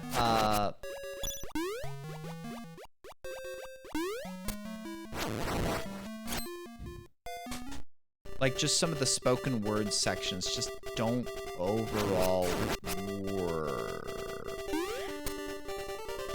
But like, you do have like Bastille Day and Lakeside Park. We don't talk about I Think I'm Going Bald. And Bastille Day and Lakeside Park are all-time Rush songs. And then, of course, you have fucking 2112. Like, I was already talking about that. But then you get into their classic period where they were doing, like, a ton of great shit. Like, you have Farewell to Kings, you know, with the title track. You have Xanadu, which is obviously, you know, a good old 11-minute, 12-minute song. You've got Closer to the Heart, one of their first good, like, truly good pop songs, I want to say. Like, it's a Rush song, it's a prog rock song, but it's a pop song. They apply their rock and prog sensibilities to something that could be classified as a pop song. I mean, maybe classifying as a pop song is wrong, but I feel like they're using it to make a smaller, more bite-sized thing that has their stuff in it. And then it also has Cygnus X1, the first part of that. And that is a fucking all-timer Rush song. One of their heaviest songs that they've written. Cygnus X1 is incredible. Love that song.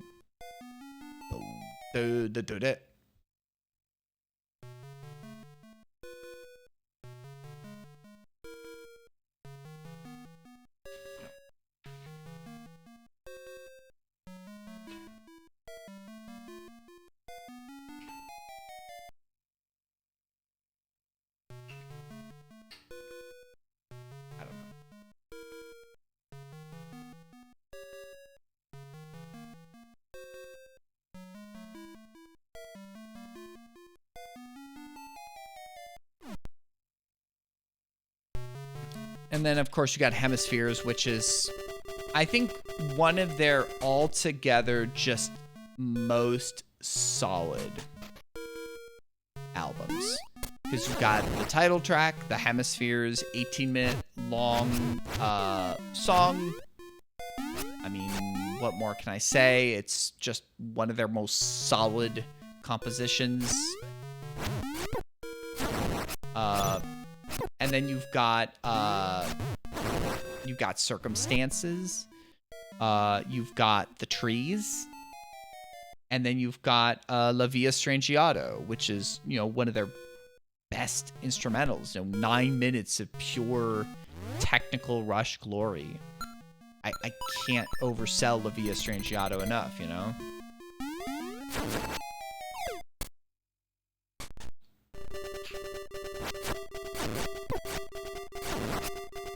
But then you get into Permanent Waves, which is where they truly come into their own, is like more pop, like shorter song structures.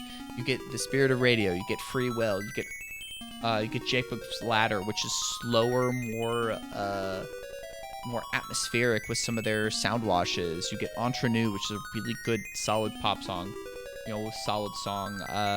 You get Different Strings, which is a kind of more of a ballad. That's a good one. And then you get like the 9-minute, what is it? Natural Science. That's a very solid mini epic. And then you get into fucking Moving Pictures, and that's where they truly, find the mixture of longer song structures, interesting, like decent song length, 4 to 5 minutes, with multiple sections, sometimes weird song structures, like, you know, fucking, like Tom Sawyer is not a traditional song structure.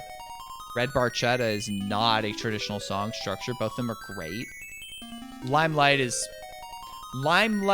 itself is probably my single, if I had to name one Rush song, is probably my single favorite Rush song. Limelight is. I think that distills Rush to a T. Like fun, interesting, like guitar lines, incredible solo that is tasteful, that is emotive, that is so creative. You've got the incredible bass lines by Geddy that like carry the melody and are just infectious. Great drum parts as always, and interesting introspective lyrics, and Geddy being Geddy on singing them. Just the quintessential Rush song to me. I know Tom Sawyer is their most famous song. Limelight's my favorite. That's not a hot take. I don't think that's a hot take. I mean, Tom Sawyer's their most famous. Like, okay. But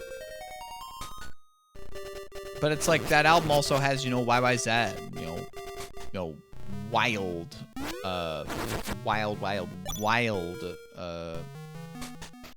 instrumental.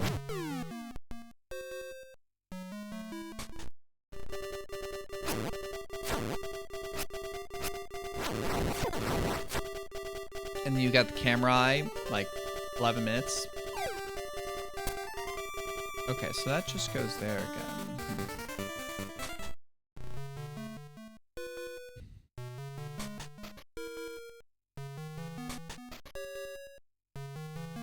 But then you also have Witch Hunt. Oh, that's a precedent song if I've ever heard you. There is strangeness that threatens us, our immigrants and infidels. There is strangeness to danger us in our theaters and bookstore shelves. Those who know what's best for us must rise and save us from ourselves. God, I hate how, like, topical that fucking song is. I don't want to think about how, like, real that song is right now. And then you get...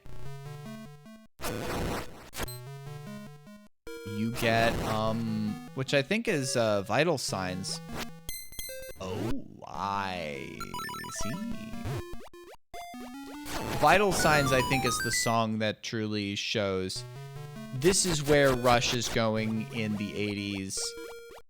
And I mean, Signals is a very solid album. I really like Signals. I mean, I like a lot of these things. Right? What can I fucking say?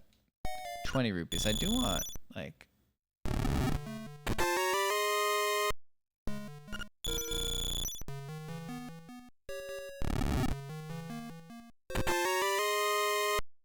Like, you've got Subdivisions, which is another one of my favorite Rush songs of all time.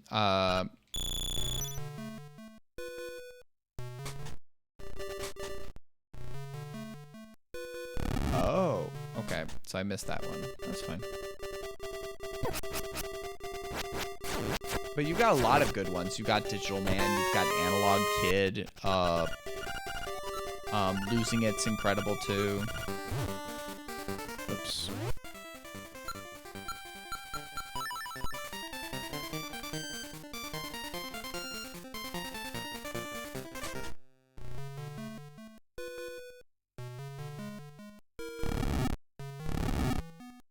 And then Grace Under Pressure. Yo, Sub Vorpal. Hope you're doing well today.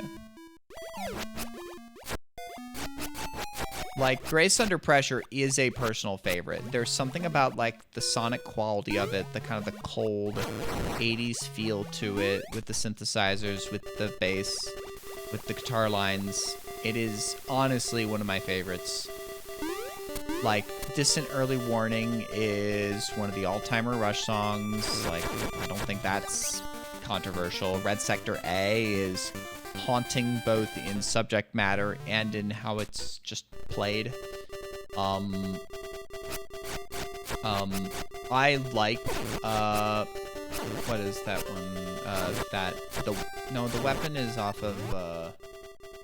is off of Signals. What's the Fear trilogy song from Grace Under Pressure?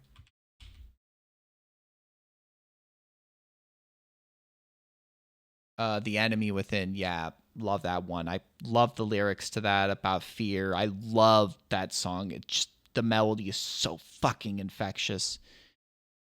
The Body Electric is fine. Interesting Android song, like about either an android or a robot. Kid Gloves is just fun. I like it. Red Lenses is just silly too. I like that as well. Between the Wheels is also one of my favorite closing tracks of any Rush album. Between the Wheels is one of the all-timer Rush songs to me. I mean, there are so many all-timer Rush songs that, like, I could fill out a whole fucking list.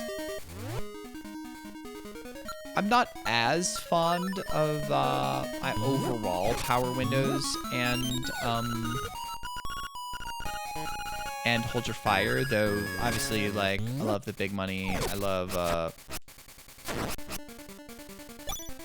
Manhattan Project. I love Grand Designs. Oh, what the hell? Your Adventures perfectly. I'll call this one Close Call. Oh, picture? Should back up. Ah! Oh god. Another picture.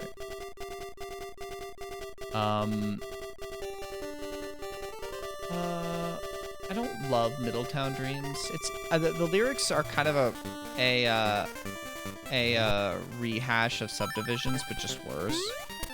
I like right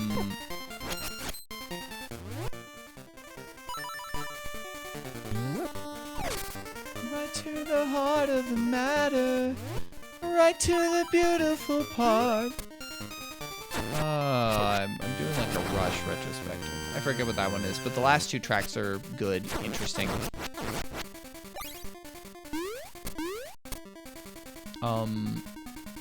I feel like Hold Your Fire is a little hit or miss. I do like, what's the first track? Force 10. I do like, a bunch of tracks off of that album, including like,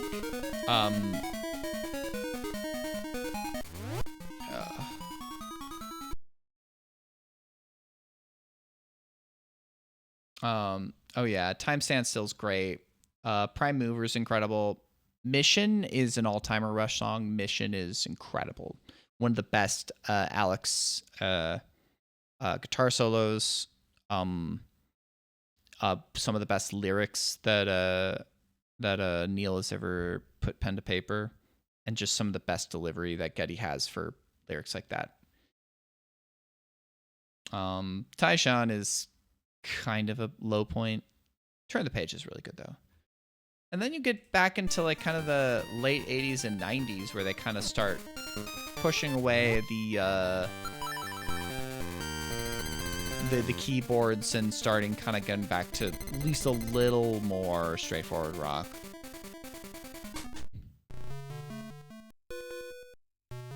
And there's some fantastic tracks in there, but like there are just some misses. So where can I use the fucking face key? So I got the face key, and can I like look over on that right side? Or do I just need right now to kind of get to...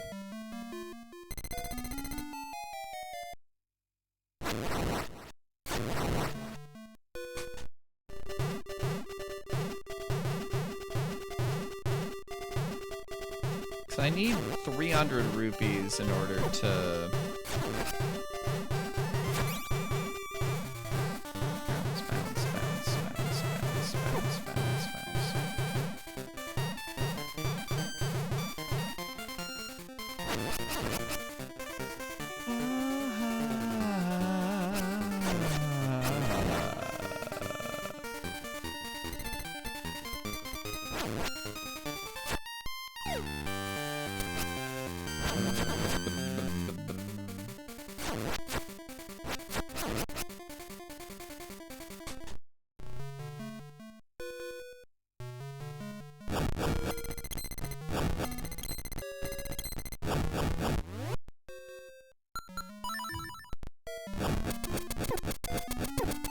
No, that just doesn't work. That doesn't work. Oh, dang. Yeah, I need to get my license renewed by end of year, but I also finally with the fucking the DMV got my license, or at least within the government, my shit updated to my current address. Finally.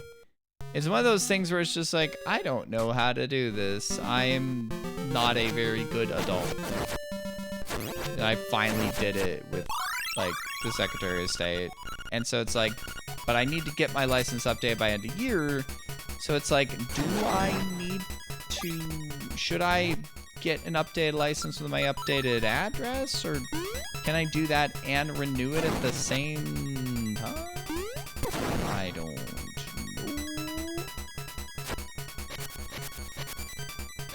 I mean, if you are talking nice about a DMV, I feel like that you've been compromised in some way. NC. You lived in... Should I have known that you lived in NC at some point? Guitar learning. Yo, you're working on... Oh, grad school. I guess that's I guess we didn't really talk much when you were in grad school then. Yeah. Huh. Fair, fair.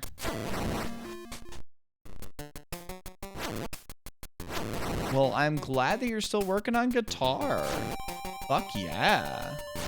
I will keep on yapping. That is something I am very skilled at. I am a certified yapper.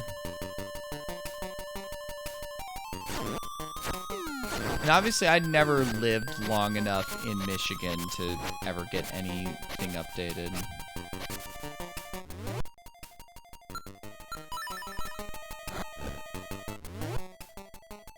Ah, yep. Probably for the best. One of those things where it's like, we want to encourage people to come here. Become a resident. We'll get you in state to do tuition. I mean, they're hoping people stay there, you know? But obviously, you know, it does what it does, you know? Gets the job done. Oh, stipend? Ah. Yeah, I mean, I didn't have a program with that kind of thing. Were you working as, like, a TA then, too? Because usually it's one of those things, right? Where you work as a TA, right?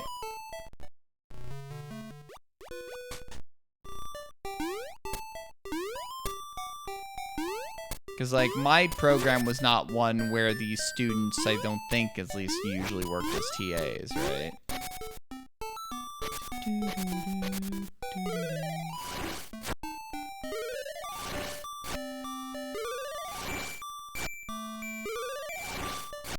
Sure, but I mean, if it got the job done and got people in the door, I guess. I mean, what do I know? I mean, my program I took was totally online, but I also started in the middle of the COVID.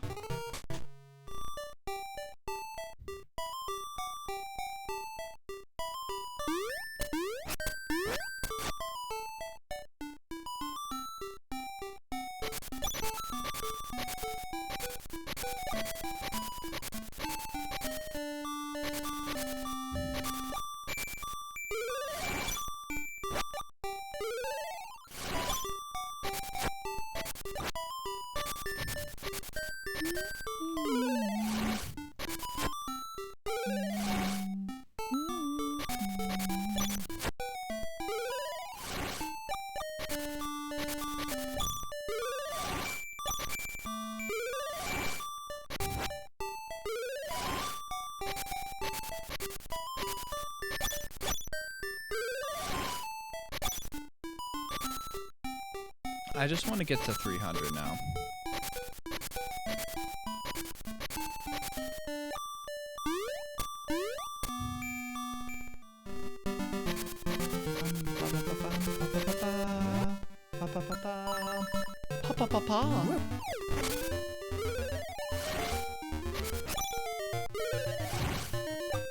Yeah, I'm glad you're still working on guitar, Vorp. I mean, I played Poison the Well.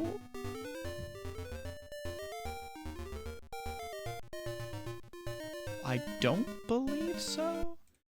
The closest post-hardcore thing is a friend, Data, shared with me a band called Trophy Scars that I need to listen to one of their albums. I was listening to that a little bit earlier today. Poison the Well. I mean, I'm okay with metalcore.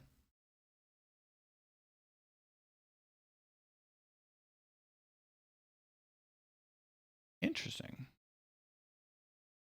I have not listened to them. Is there an album I should listen to if I was going to? You will link? All right. I will look out for the DM.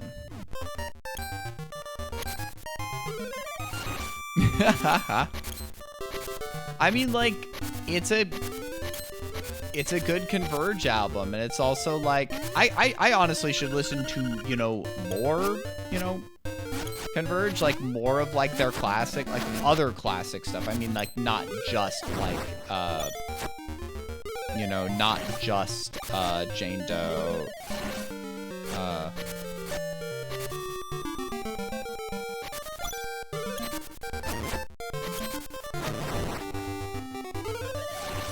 But it's like, obviously I think I remember telling, maybe I told you or told other people that, like, I first bought Jane Doe, like, from just a random CD vendor at a Warp Tour. So I'd recognize the album cover from, like, a lot of my music discovery was, from a website called Prog Archives. Like when I was in middle school and high school, I followed those reviews religiously and picked up a lot of obscure but good, like 70s and more modern prog rock from that. And while Converge in their system was not classified maybe as prog rock or even like extreme or prog metal, I think that like I had seen, I think, one of the, like, admins had their profile picture as that album cover. And so it was like, I was just aware of it being a thing. I was like, oh, I'll check it out. And it was just like I had been listening to stuff like, you know, in terms of like metalcore, I'd been listening to stuff like A Skylit Drive, like A Day to Remember, if you can even, you know, classify them as metalcore, but like at least adjacent, right? Post-hardcore, pop punk with breakdowns, but like Converge was like, I mean, that was almost too heavy for me. That was just so fucking heavy, right? It's so heavy, so chaotic. It is like,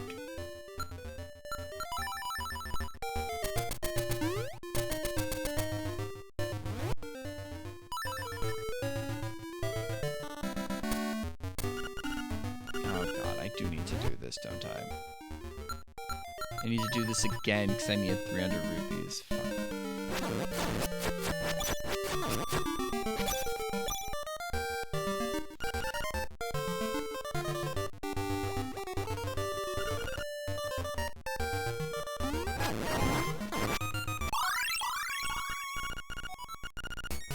And even when listening to Jane Doe, it is a type of album that like I have to be in the mood for because of how incredibly heavy it is. Like I'm not always in the mood for something that chaotic, that heavy. But like when I am, it's like this is absolutely like incredible.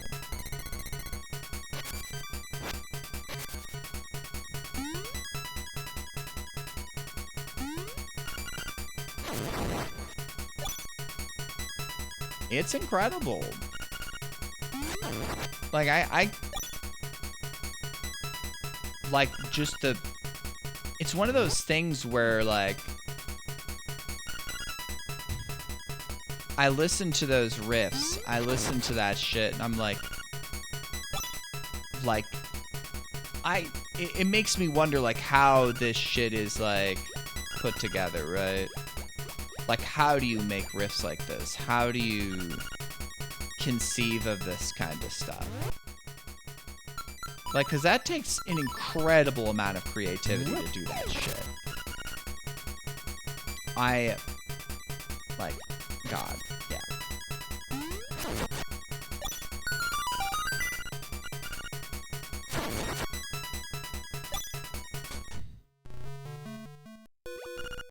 Yup, sup Mamu again. I have enough money for you this time.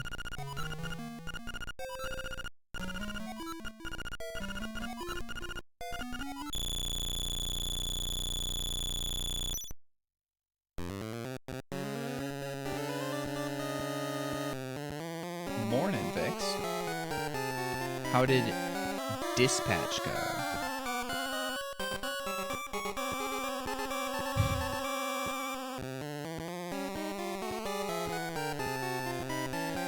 Incredible song.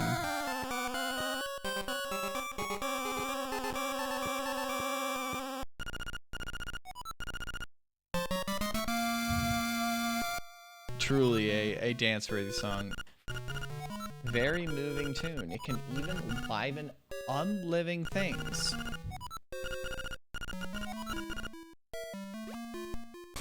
A 19% of 6x chance for the best character in the game. Interesting. I wonder who you consider the best character in the game. I will have to.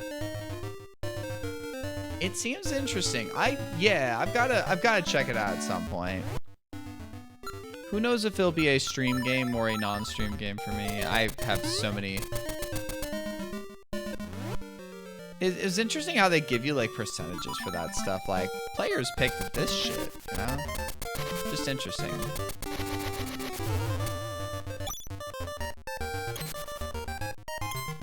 So Liven? Oh, is that saying I should go to like the fucking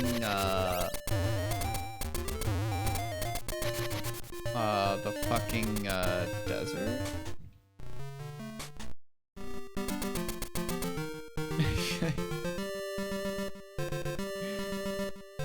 It's always morning, you know?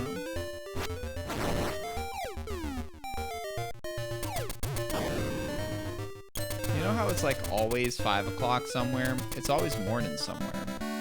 And that morning is in the DK64randomizer.com server. And in any the other place where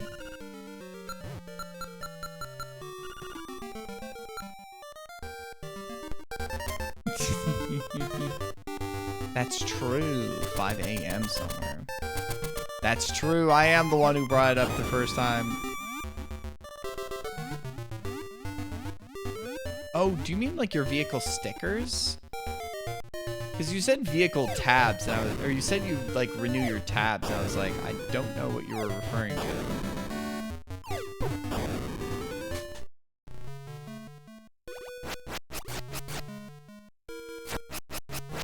Yeah. Can I eat beans? Oh, I have the ability. I got the power!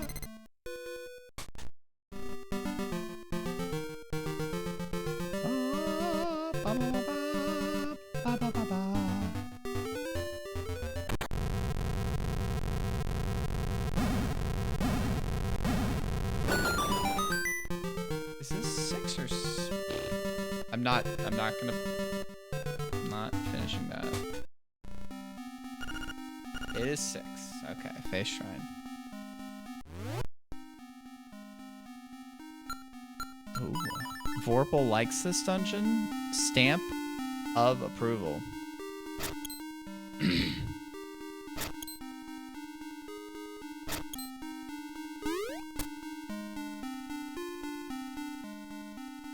Oh, fuck.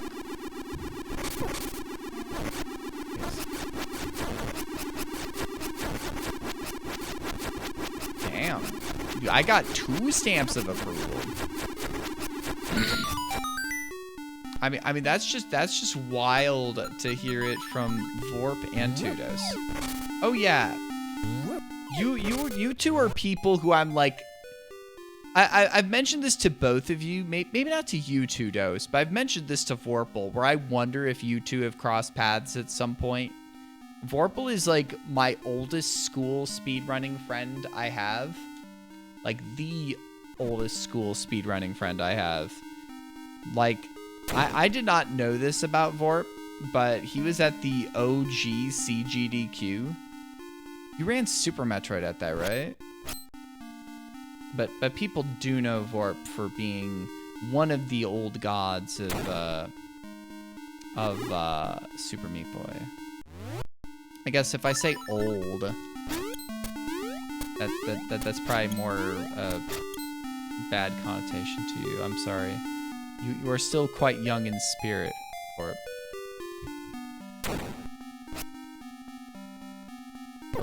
Oh, whiz robes. Those are definitely whiz robes.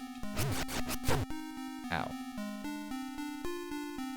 Maybe not that much of an old boy, but you're certainly respectable. Oh, did you play this at some point, Vic? Do I need to use bow? Maybe bow, I don't have that much ammo, so did that hit that? Can I use bombs on these fucks? Okay, so I can use a combo of this and that.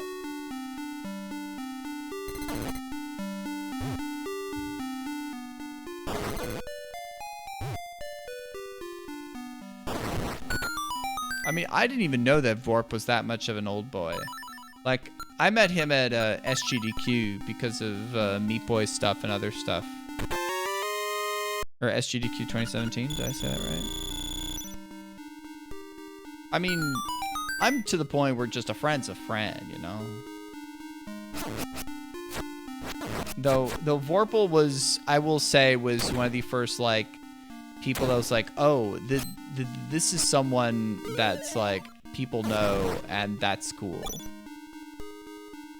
But I was also, like, this was in 2014, and I was, like very much a new kid on the block at that point in time, so. Oh, fuck you. Wrong.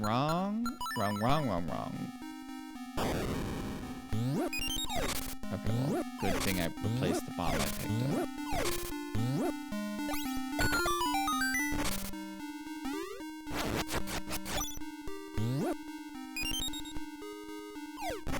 Okay, got me some more arrows. I mean, but like, when did you start speedrunning 2-Dose? You're still very much an old boy. I mean, I'm an old boy now, right? Like, and I found speedrunning in 2013, but like started running in 2014, right? So like, we are certainly old around the block now. Yeah, okay, yeah. See, I found in 2013 and then started running in 2014. That was my timeline.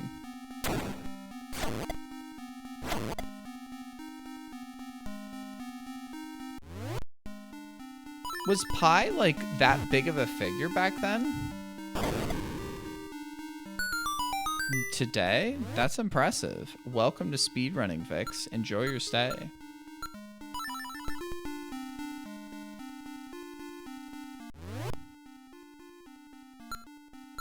We're all a bunch of fucking nerds. Oh shit. I didn't know that y'all were like IRL friends. I just thought that y'all were like friends. Because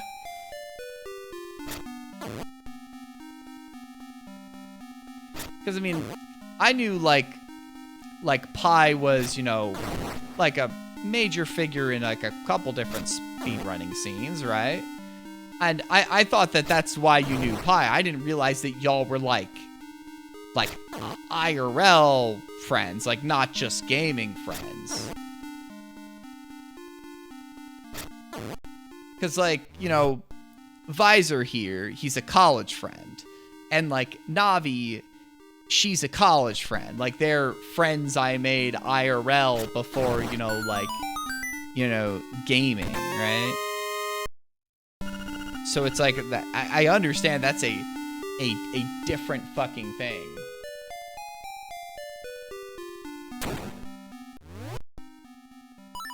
Damn, I had no idea.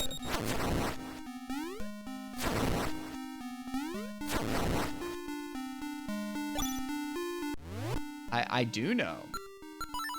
I've never interacted with Pi. I've watched him a few times doing like some of the Pokemon stuff. Well, Dust Forest? I mean, like, well, we were in chess club though. And like, I mean, we didn't talk too much in college. That's the thing, is that like, obviously my junior year, I came back from Hungary. I played VVVVVV and like Dust Force a lot. And then senior year, I was just depressed as hell. That was my main like thing in senior year of college. I was depressed as hell. Oh God. I mean, if I didn't play Dust Force, I don't think I'd be as known in the speedrunning scene as I am now, though. That's true. I am grateful for that. I will say that I was just like, oh, is that how we became Steam friends? I didn't know that, because I remember we reconnected because what? I was playing Tales of Arise and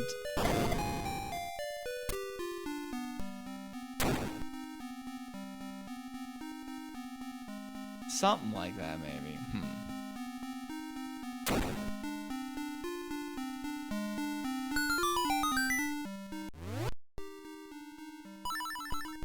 So I remember the Tales of Arise thing from, was that Pandemic era?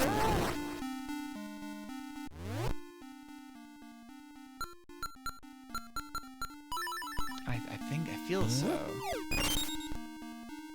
I mean, yeah. I am grateful that I saw you post that shit on Twitter back in like October or whatever.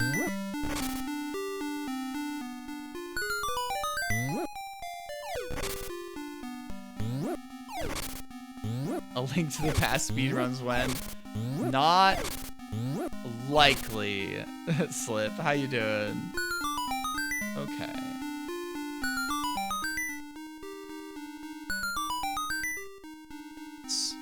Oh, is that? I'm surprised you remember.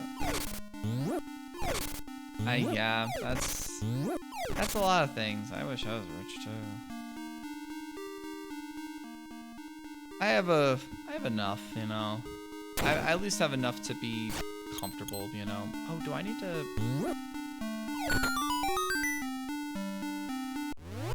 The lottery? What lottery is this? Oh, ha! Oh, we got the compass now.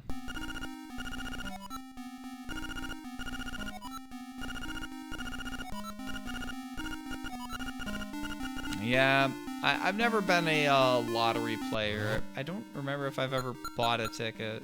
I think I may have like once or twice. I feel like someone at my work like mentioned it like a couple years ago. May have bought one ticket and I'm like, well, dang, didn't win. Ah, well. But yeah, I mean, I try and be grateful to the opportunities I've had, right? Like the small chances that I've had to connect with people and thankfully like making the most of those, you know, in a lot of different ways, right? That's way better than like doing arrows. Is this like a national thing, like a Luxembourg thing?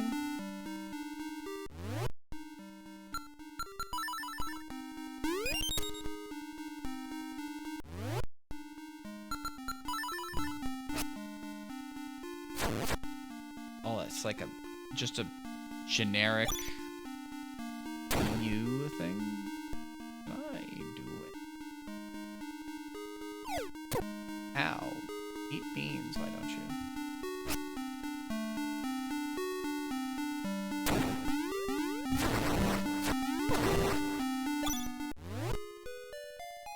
Yeah, I mean, we should have less casinos here in fucking United States anyways. God damn.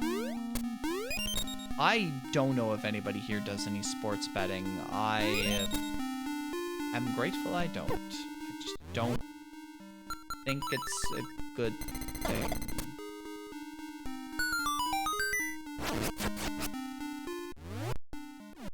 I mean, there's a part of me that's like, if you're doing like small bets on things with friends, I don't know, it's just how advertised it is and how everywhere it is, it scares me. Not that I'm a gambler. Like, I'm gonna get myself another drink. But like, I've still never bet in a casino before. Like, my dad used to do something, this is just at his old workplace back when he used to work at a bank, where they would do like just like a pool for like different NFL stuff, where you would like bet on who would win certain games and stuff, or there'd be a when you bet on one team to win, or you would say which team is supposed to, you would bet on one team to win in a week, and if they lost, you're just out. And just stuff like that is like it was just fun stuff, and like dad would cover my costs, and then like we do like now it's like we do a family, like an extended family March Madness for the NCAA basketball bracket, which that's always fun. I will put money in for that to be part of the family thing, and the winner gets that, and second place gets something, like, and the worst one gets their entry fee back, and that's just fun. Oh, and has there just not been any like updates on the laws in Brazil to like do that? Because like I feel like that's something that'd be very easily like, yeah, you fix that, but I guess I'm gonna quick grab myself a refill on my drink.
The first scotch and soda tonight was made with this 12-year Glen Turret, which is very good. I buy a lot of my scotches on a whim from like, what are the notes that it says? I really like this one. This one's really good. And the second one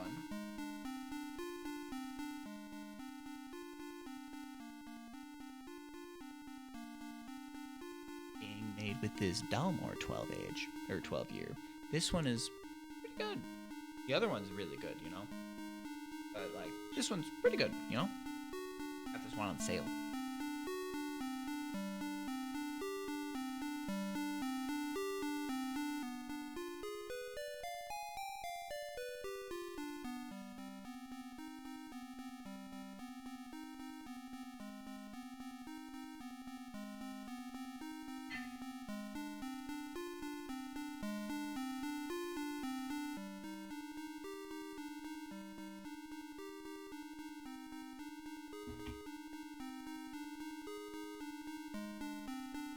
And thank you. I have a lot of it. I haven't gotten a haircut in a bit. I probably should. I want to get this like this stuff shaved on my side, like a little fixed, and there's a trim. Just a like I don't mind the length. I certainly have a lot of it. God damn.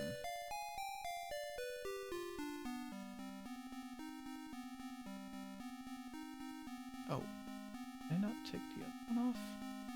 Oh no, I did. I took my earrings off today.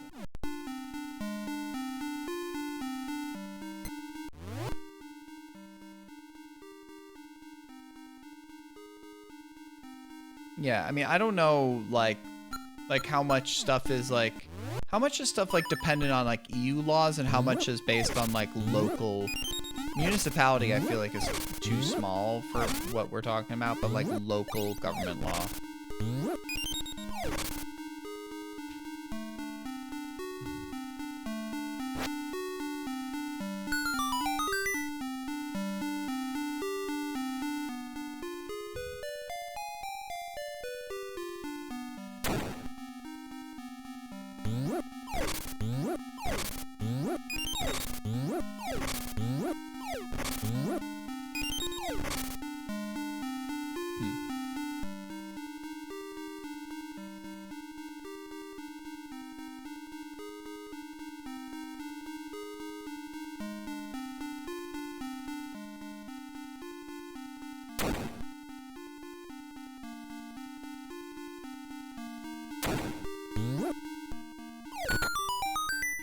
I did get the fucking beak. The beak for fucking. You don't have to use it to fuck.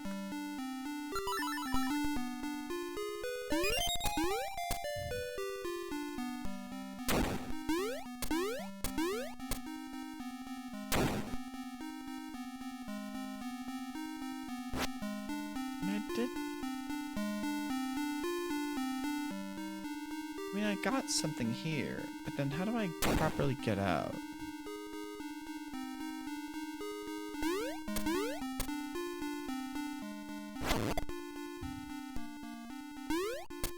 Unless, like, I have an idea, but it's like...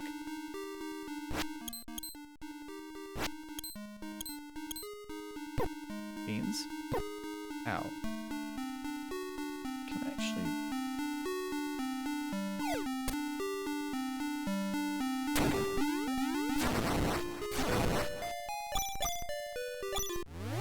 Oh, I already have this. I mean... What I will say is that... Yeah, there's a lot of bad stuff, but also, like... God knows I wish that... God knows I wish that the amount of bad stuff that we had going for us was... as much, like, as little as over there, you know?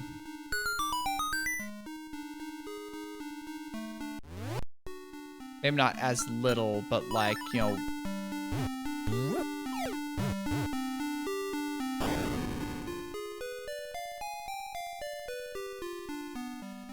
Like,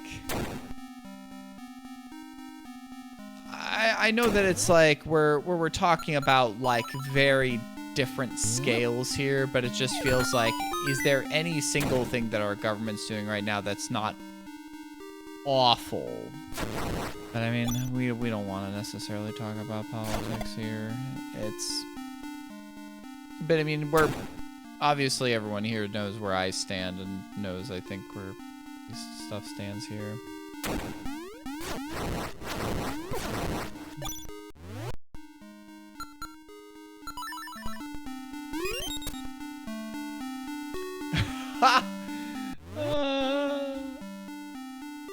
That's the thing is that it's one of those, so like, it's so fucking funny, right, Tudos, is that like, so often there's like that whole like thing where it's like, you know, using tax dollars to pay for a massive stadium project when it's probably gonna funnel that money back into wait, why would a friend in Indiana be pissed about that? Is that gonna encroach on like the Colts market, or is it just like,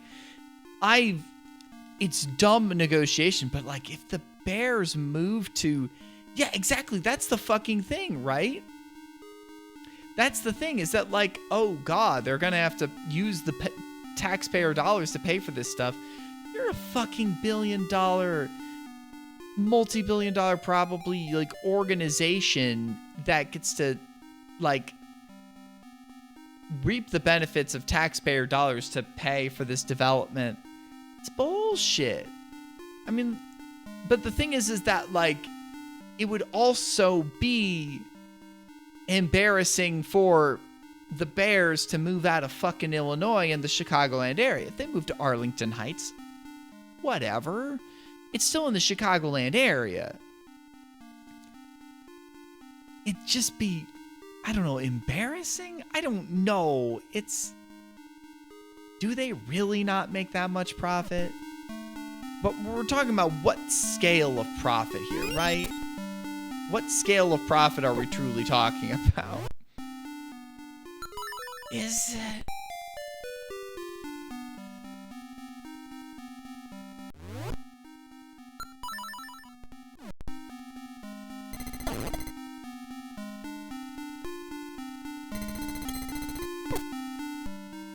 That's not what I wanted to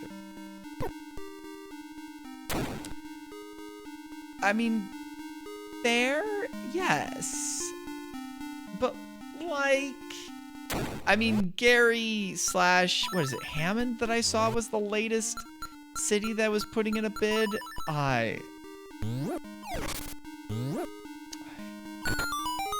Yeah, but I mean, like, the players are actually the ones that are, like, you know, performing the labor, right?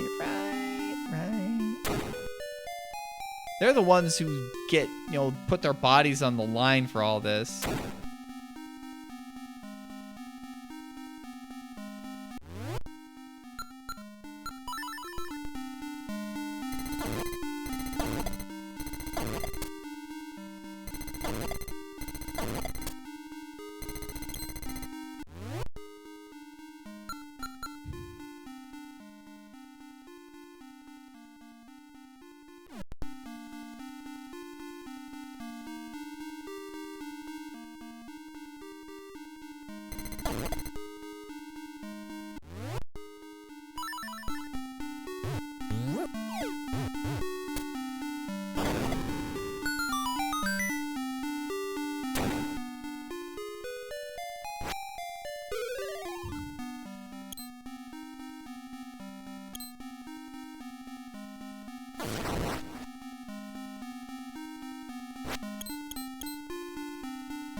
Okay, I finally got back here.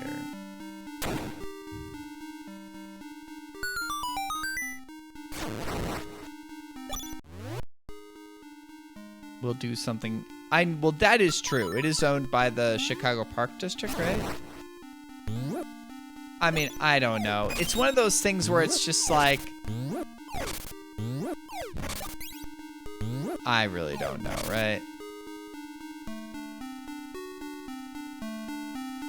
4th monster of the night? God damn, my friend. I don't. Is that the best decision? The space where the eyes have walls.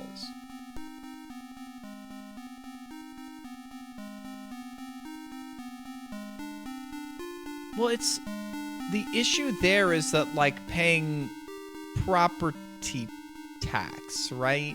Where they want to negotiate a deal where they what? Pay less property tax? I don't know.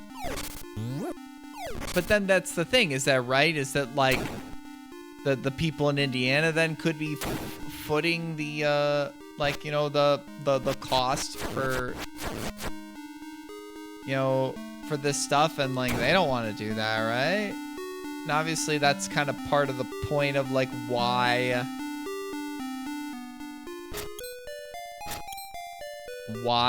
like, you know, the Illinois government is like not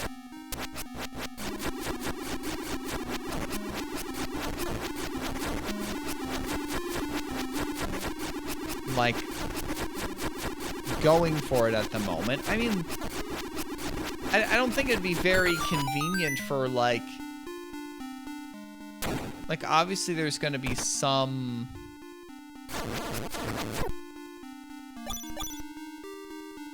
like gonna be enough, whoops,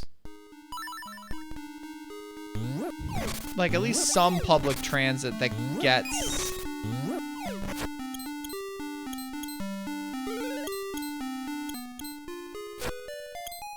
gets there.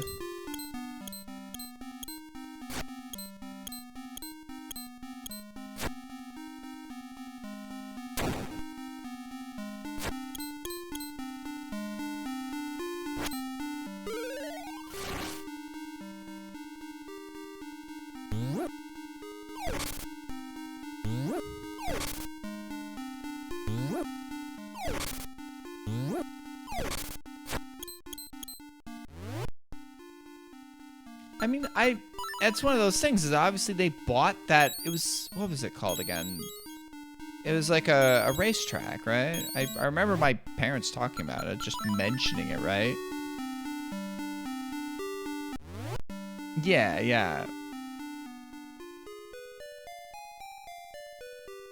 Sure, there's value in that, but it's like, how much of that is real and how much of that is speculation on profitability, right?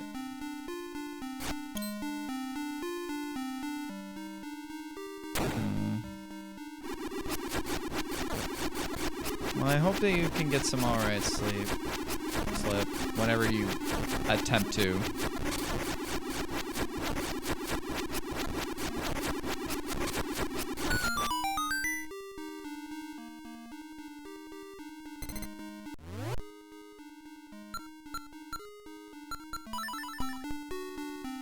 Yeah, I did see that. Well, what was it? That the primary owner, at least the chairperson, wanted to sell the team as part of his will when he died, and they will. I mean, it's wild to think, yes, the Super Bowl winning team is going for sale. But I mean, I guess just the reality of how business goes. Or was it wall? It said walls have eyes, not where the...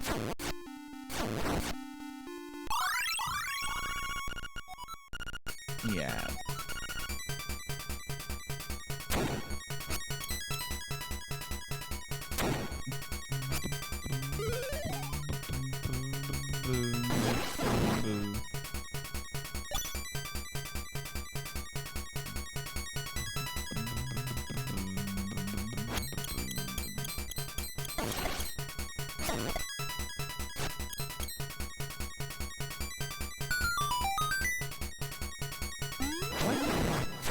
I saw something about that when I saw like the post, like the press release with the image, and I was like, I didn't quite understood what that meant, but if that's what that actually means, that's...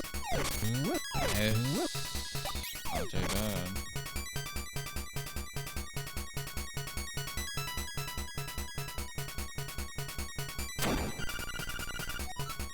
enter the space where the eyes have walls. Enter the space.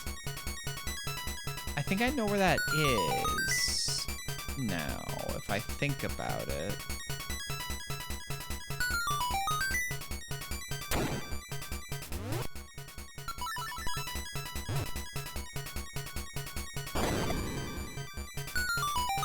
I mean, sure.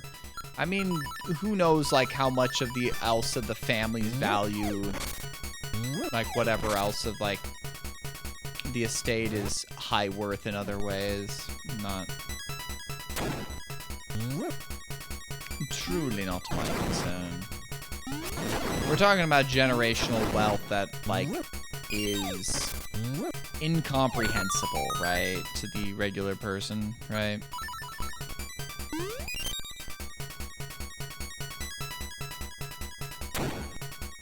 I think it's up here that I'm thinking of.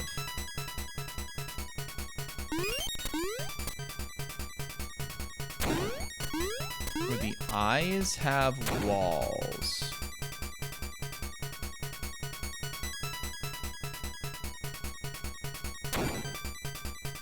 Paul Allen? Is he the, was he the owner that died? Sure, but like, if he was someone... Oh, Microsoft. But that's the thing, is that like, I don't know how old he was when he died, but building up that wealth means that he could give, if he has generations after him, if he had children, give generational wealth to them, right?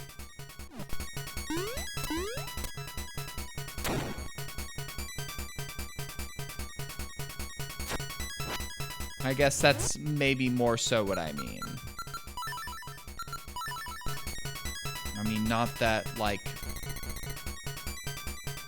the thought of, like, being able to give, like, vast sums of money to your children is, like... There's a part of me that thinks that the eyes have walls.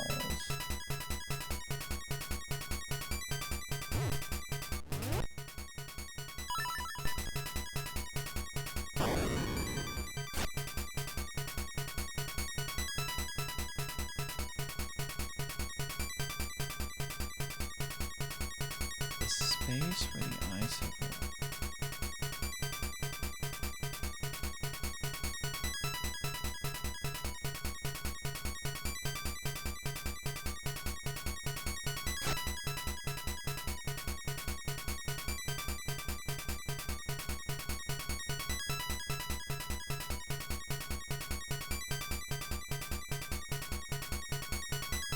Oh, gotcha?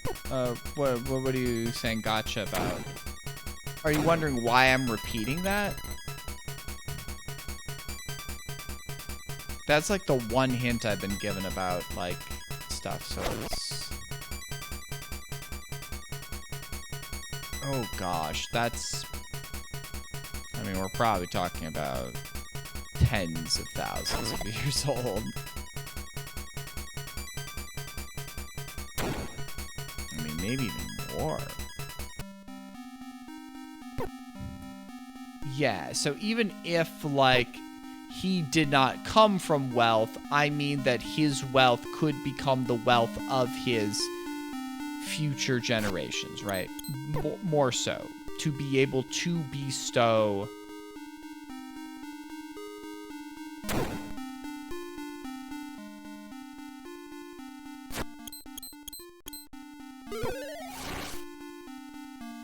to be able to bestow generational wealth upon his future generations. Yeah. Not that that's his obligation, whatever, however his family is set up, you know. I mean, however big his family is, you know.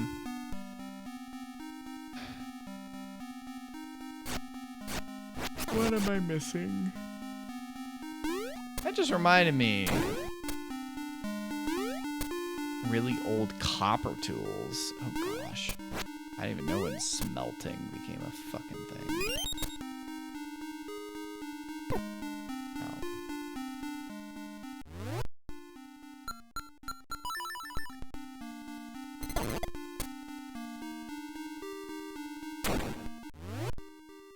millions of years old? Fuck.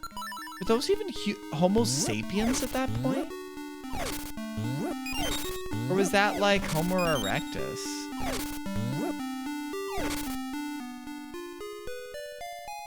I don't even remember what some of our progenitors, whatever some of those.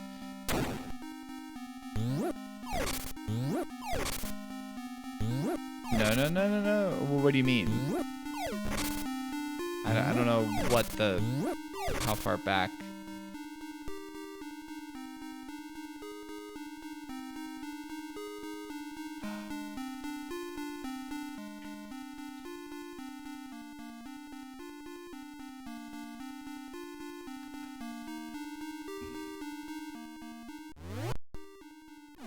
Damn. You telling me that there I was just about to make the same dumbass fucking joke as you were already making. Man, they had homos around back then. Yeah, that's what I was mentioning. It's like I don't know when the Homo sapien species.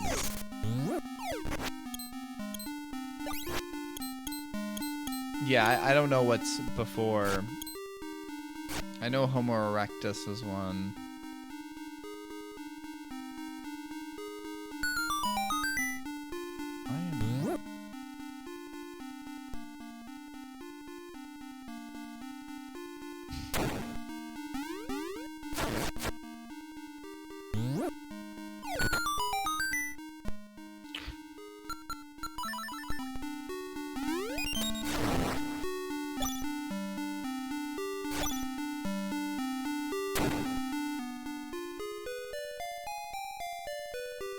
Before Homo erectus? Gosh darn.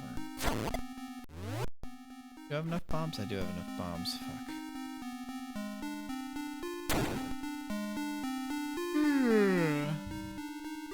Man, I want it to be the weekend already. Probably no stream on Saturday, but there'll probably be a stream Sunday night. Sunday night's probably going to be the next Hades 2 stream. Just for edification of everyone involved.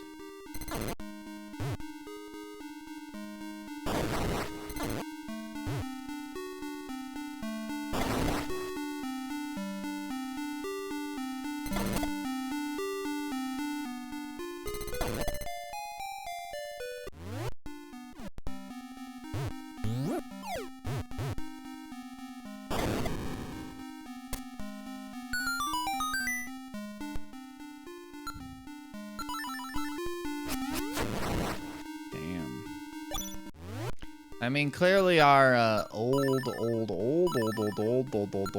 ancestors had some skills, yo. Even if they didn't figure out smelting. I mean, I don't know if they had figured out crops at that point, you know.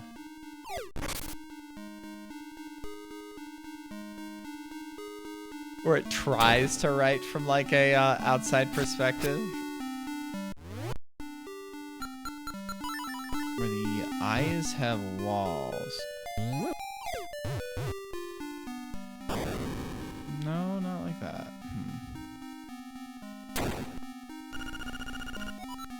The eyes have walls.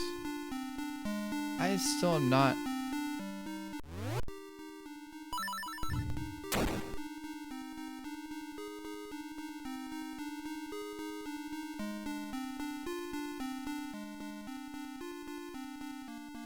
I am not getting this riddle.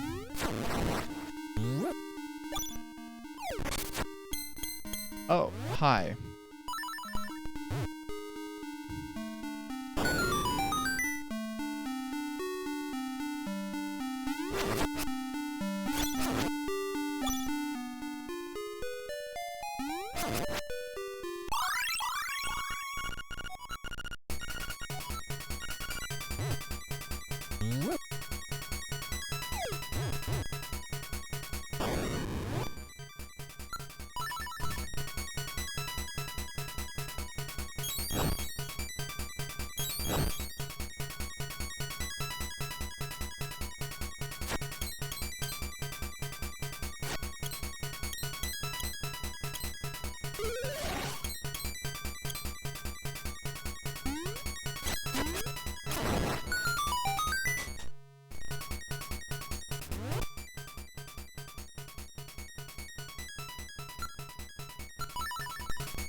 Oh, really? Alright, you pieces of nerd.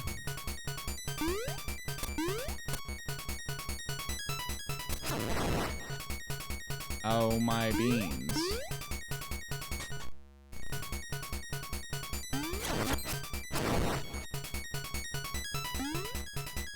Living on the lighted stage approaches the unreal.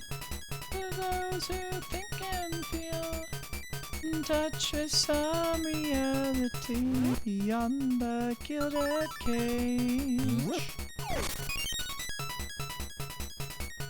Casting this like love in a crypto act. Within sufficient tact, one must put a barrier to keep oneself intact.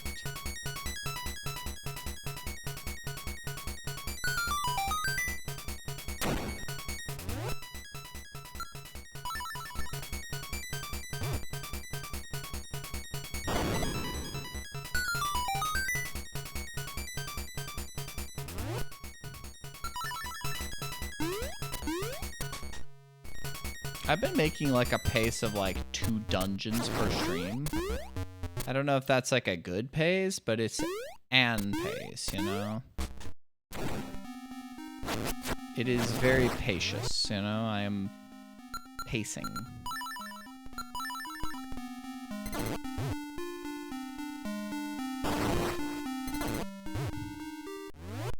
Exactly.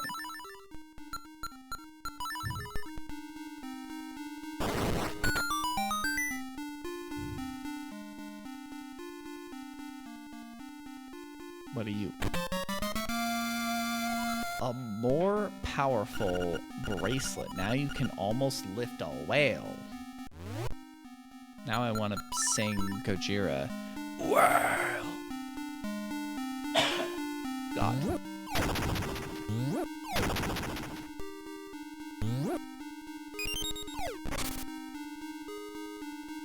Damn. I mean, I would imagine that that likely should not be touched, but, you know. I mean, if either no one was looking or you were allowed to, then that's cool as fuck. Right?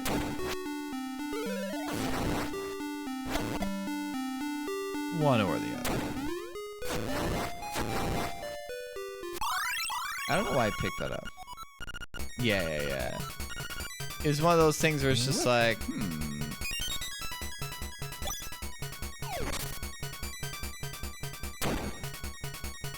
Alright, so now I have level 2 liftage.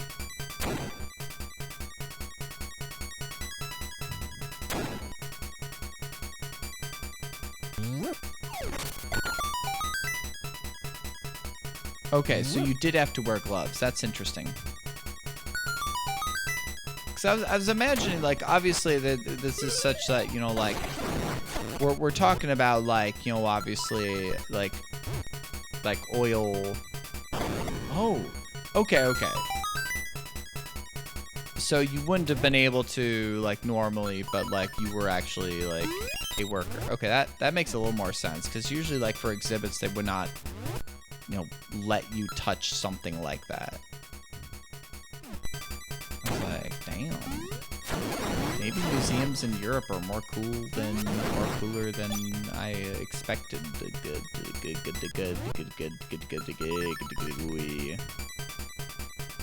Come on, let bro lift. Let bro lift. Let bro lift. Link, what are you doing?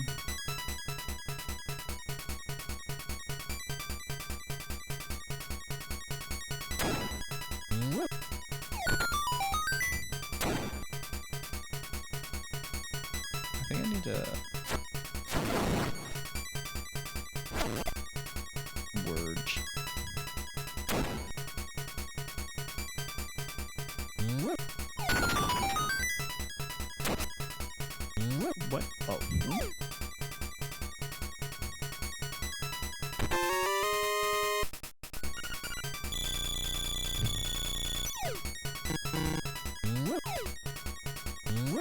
Huh?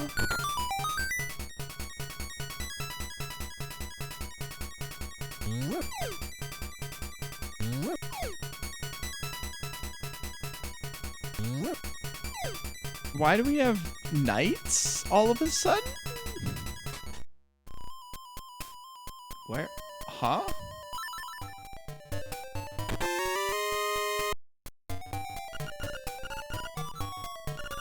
What?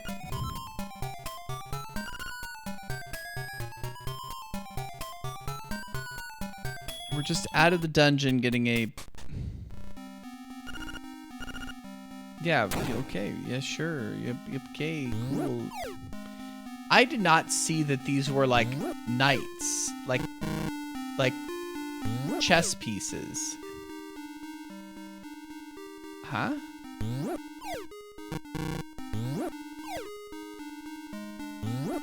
Huh? Why? What?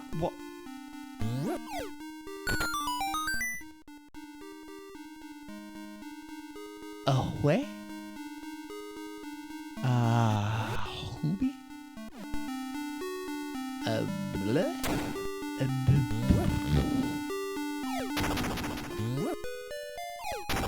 What are we doing here? My unsurety is...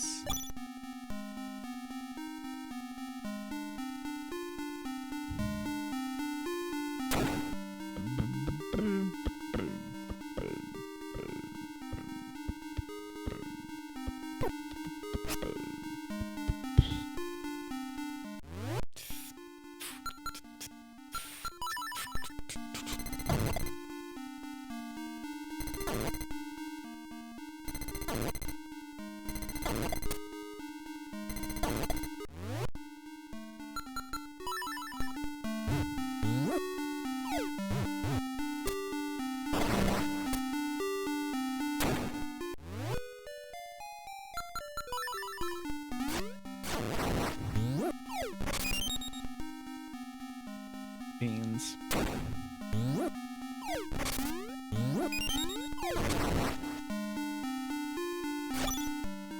Yeah. Working in an archive or a museum, probably more. I probably want to more work in a library, but like, I don't know. It's one of those things where it's like, well, I am gainfully employed right now, you know? And I'd rather not mess with, I won't necessarily say what I have is a good thing, but what I have is an thing, you know? So it's kind of like, I have a job. Like,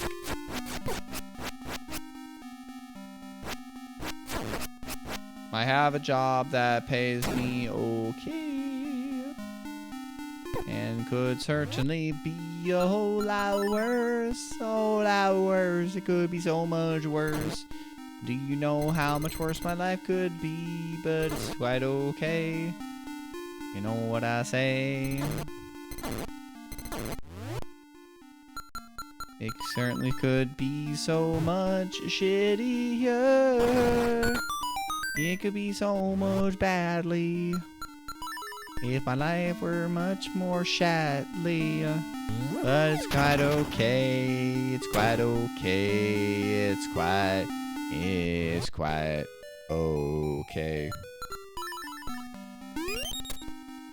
As one might say.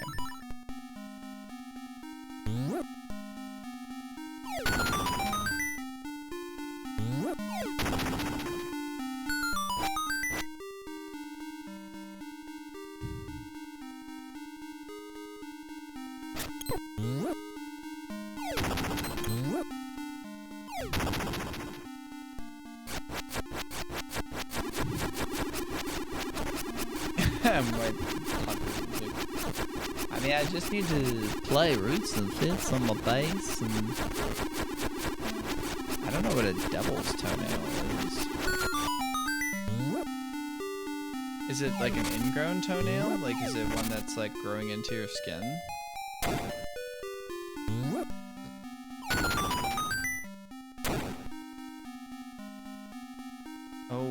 my beans.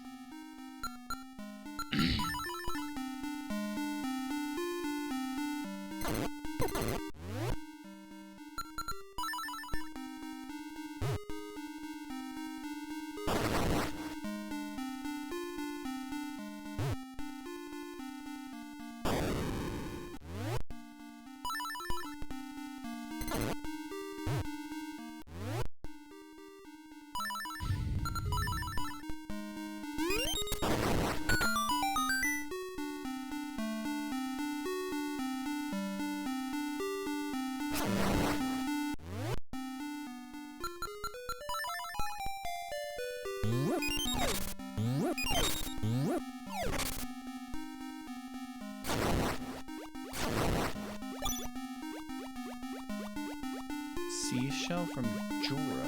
I have no idea.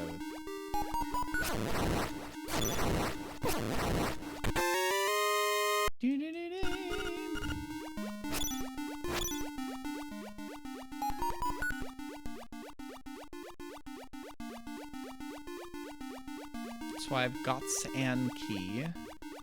So it's like I'm stealing a joke from Joseph Anderson where he had a rant where it's like, okay, so you're at a fast food restaurant. How much food do you need to have left over for you to save it and take it with you? Oh, Jurassic. Okay.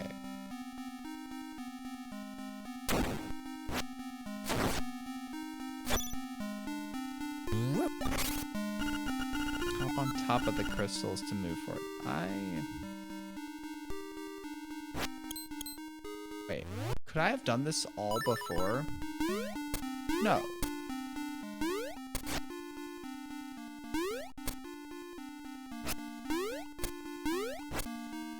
But, like, he was even saying, like, would you even, like, wrap and take home a singular French fry and French fry? And it became, like, a meme, like,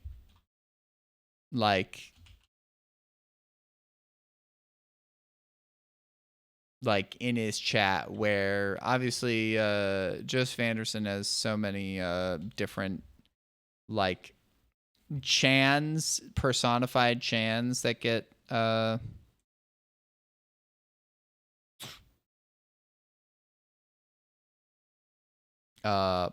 like turned into personified people. And so Anne French Fry became a character that was well beloved.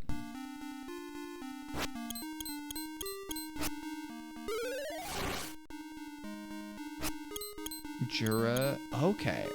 I did not know this. I did not know this. Shows what I know.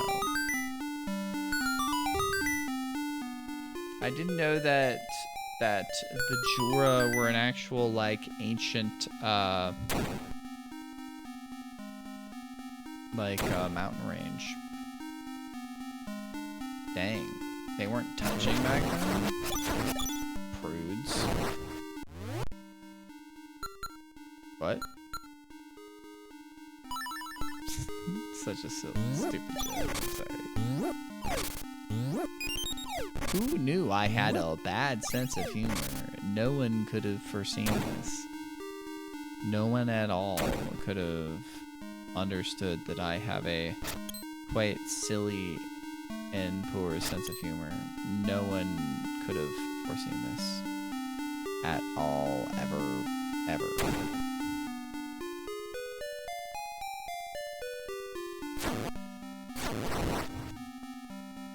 It's not like I consistently make bad jokes all the fucking time.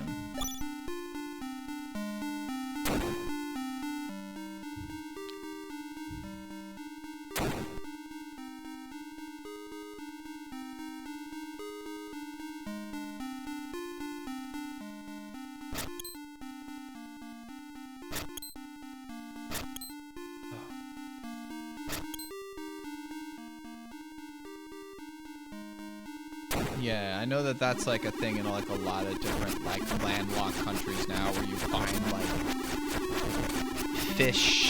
like fossils and other aquatic creatures, and it's like, oh, they get here. And so obviously we're talking about fucking millions of years ago.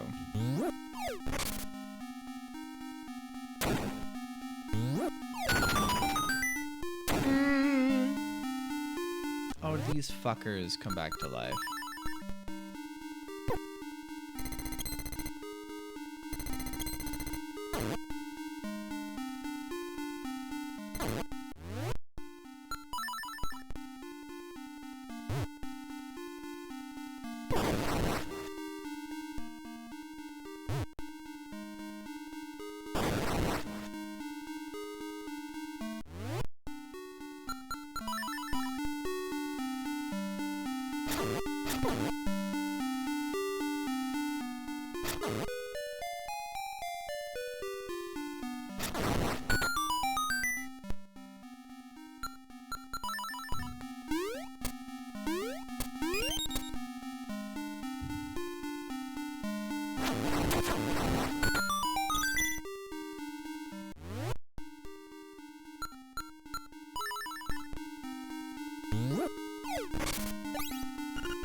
Wait, so can I do this?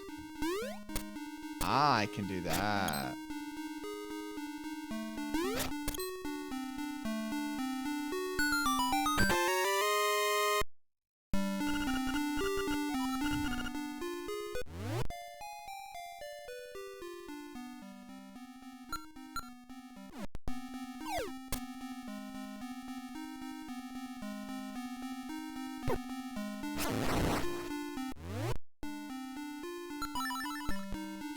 The secret medicine. What in Helsinki are we talking about?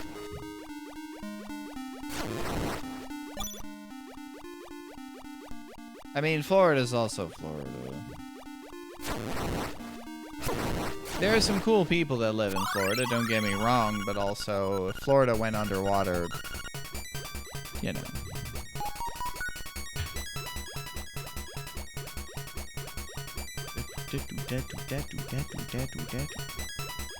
The Florida man. Florida man certainly is a special kind of creature.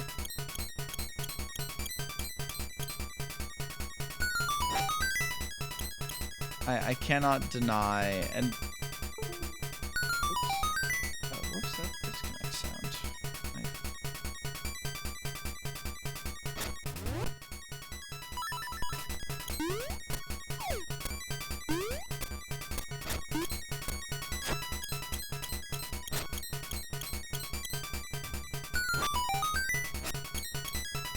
There's a part of me that's sad that that is an export of known American culture.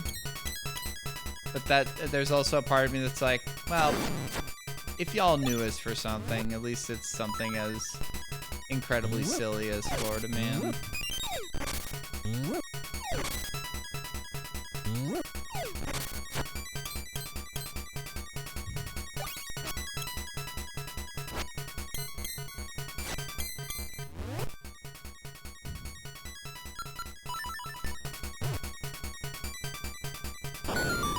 Ah, freedom. Freedom to be a fucking jackass, right?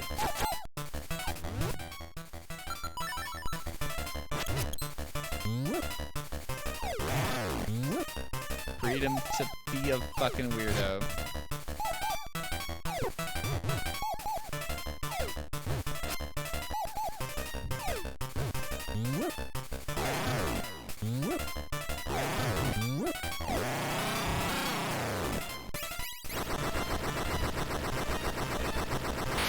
Oh, freedom of information. Oh.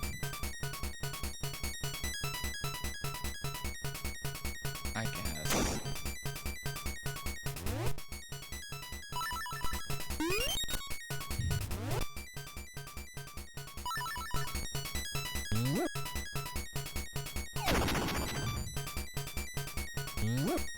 I mean, One of the things that's going on right now is that because of, ICE, the supposed immigration police that have been given so much power to do whatever the fuck they want and to harass people and to use the violence in the name of the state, there's been, like, calls for them by Democrats, centrist Democrats, for them to wear body cams and stuff. But that's, like, I don't know if that's, like,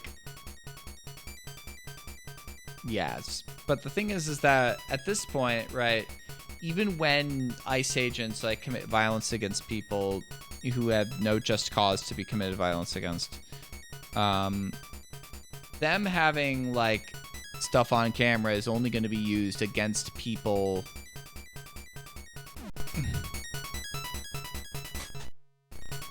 like, not in a, like, a...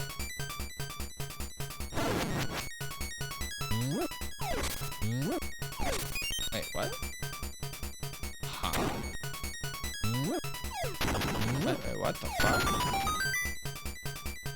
Oh, for sure. It's just...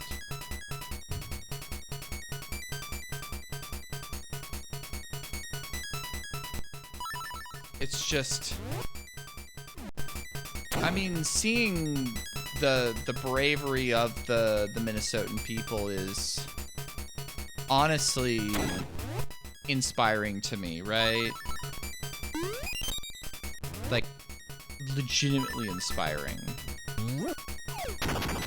I mean, that's the fucking saddest thing, is that, like, I feel like that these people are sad excuses for people. Like, not even just Americans, just as people. Because it's like, I hear stories about that they're like, they lure people out of their homes. Maybe, but it's also like, I don't trust the state to have, like, more, like, footage of people, especially in an environment where I don't think any of that information collected would be for the benefit of,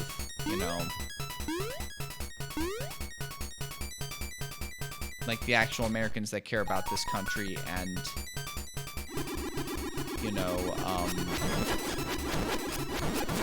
like, who want to, I don't know, like, respect the nature of this country as a country of immigrants. For better and worse, this is a country of immigrants. Even those who feel like that this is their country, right?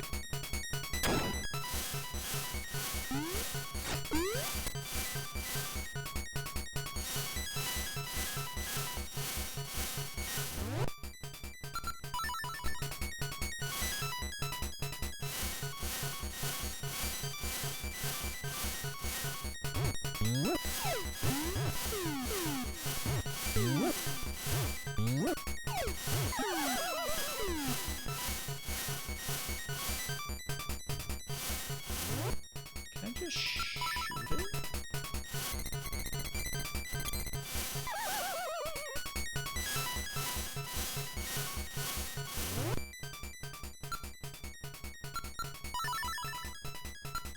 Not that, not that.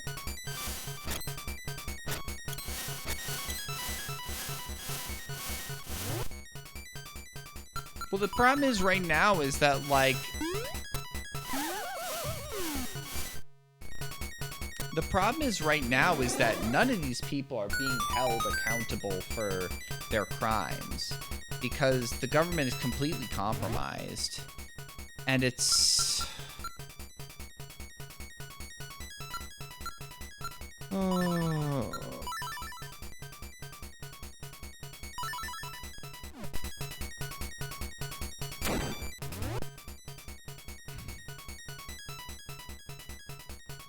Because right now, I mean, I don't know. I really hope that I don't trust the Democrats to actually, like, when, like, if elections happen and if, like, more people, like, were allowed to get, like,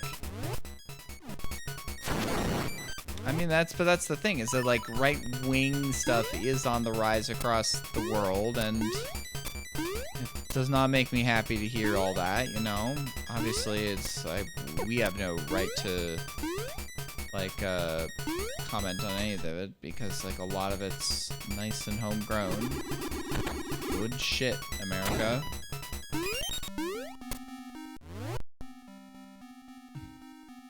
Yeah, and that's the thing, is that, like, a lot of the Democrat leaders are, like, seem to, like, yeah, we'll reduce budgets on this stuff, and it's like,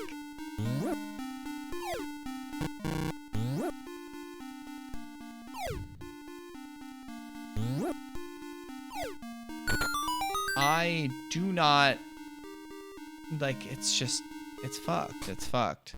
Like, I don't necessarily trust that these people are gonna...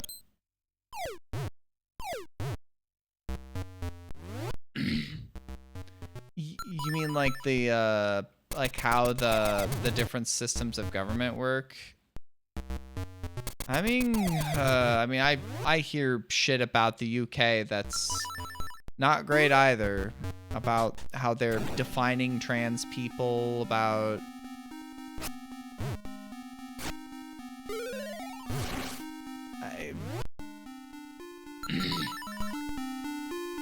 I mean, arguably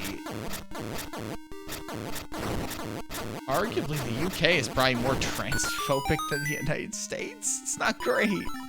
Shit's not good. I mean, I don't know if it's arguable or not. I don't know. It's all so fucked.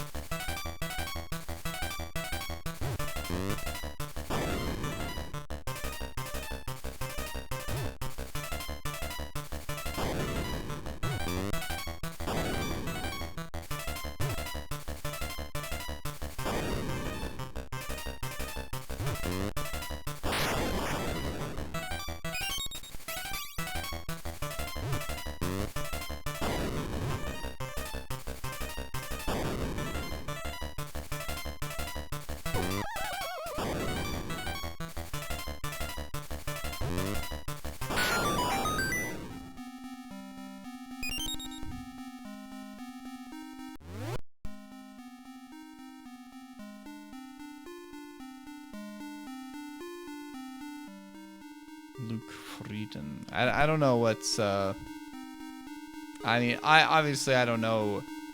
It's funny because it's like, obviously I know next to nothing about Luxembourg other than that it's a very small country that's kind of what it's sandwiched between, is it France and Germany, and is it even between Belgium?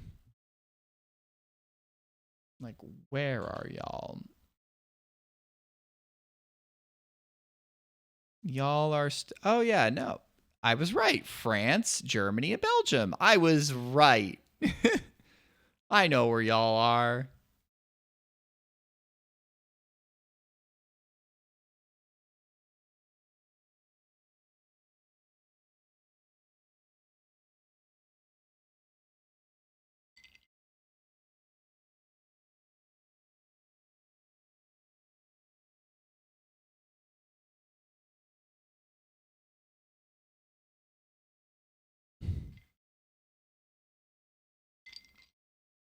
First past the post. What is first past the post? Parliament with like 30% of the votes. I mean, I don't necessarily like that, like, well, I mean, obviously there's been a number of you know, presidents in my lifetime.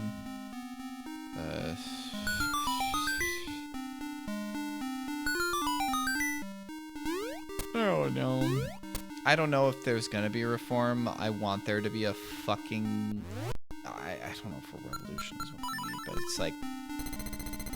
We need people that actually, like, want to enact change rather than get back to an old status quo that wasn't exactly great for a lot of people in the first place. That's what I'll say.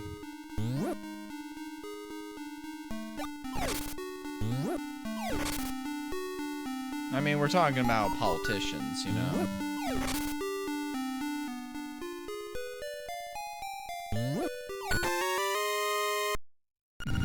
I had to throw a pot at it. It's so funny.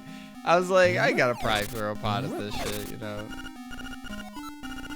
Use the pots around it. Yep, I was right.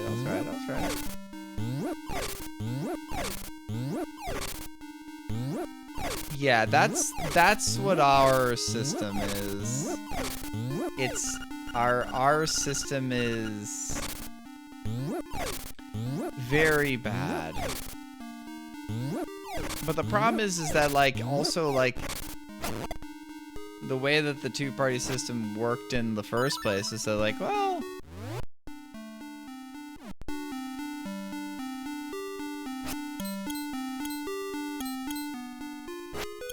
I mean, the problem is that, like, is the Democratic Party, like, even, like, up to that task? And I do not know if it is. Because, like, you have, like, Hakeem Jeffries and at least, and Chuck Schumer not necessarily meeting the moment. I don't know. Obviously, they don't have a ton of bargaining power, I understand, but just even not even doing what they can. I know, yeah. It's just like you could even be messaging further. I don't know. Stuff's shitty. Stuff is shitty. That's the thing is that with how like clearly like the I know. And then you've got like, you know, I mean, I don't know how much of like what I'm seeing when I see stuff on Reddit that talks about like, I don't know, this isn't what I wanted. It's like, it was what you voted for. You can't.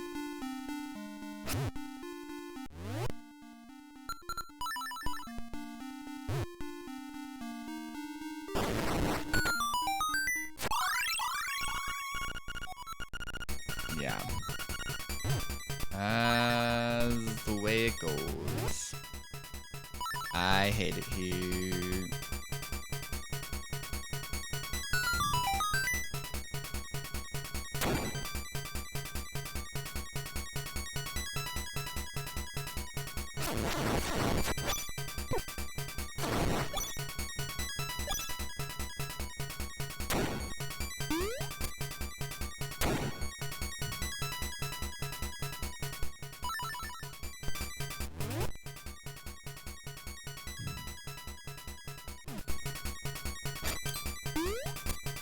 Yeah, I mean, I understand that the Democratic Party doesn't have a ton of bargaining power, but I feel like they have more than they realize, especially as some Republicans, especially when it comes to, like, what's going on with the fucking Epstein files, are truly, like, moving away from the establishment because they're seeing, like, wow, our party is harboring, sex traffickers, and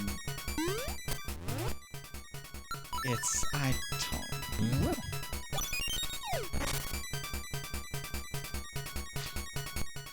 I don't want to talk about this shit anymore. It's just gonna make me fucking depressed.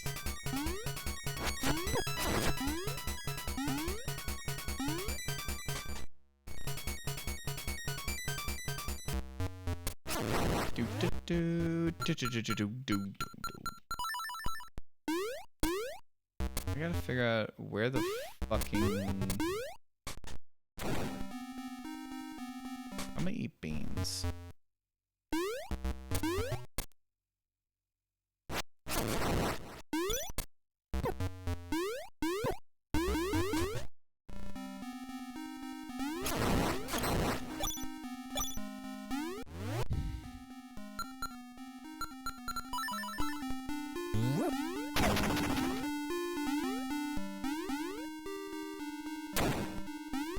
Is that the capital city?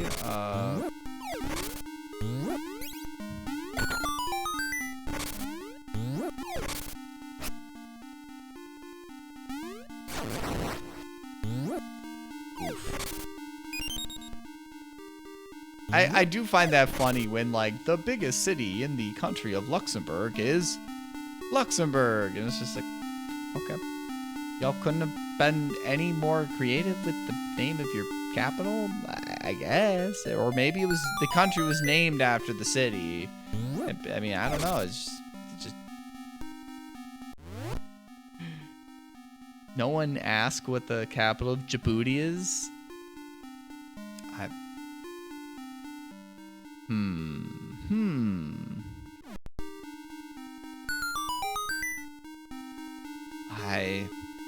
I mean, is there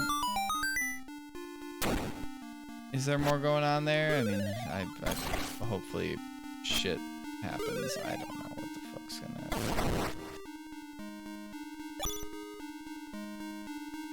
Country was made in 1853. Y'all are older than the Confederate Party.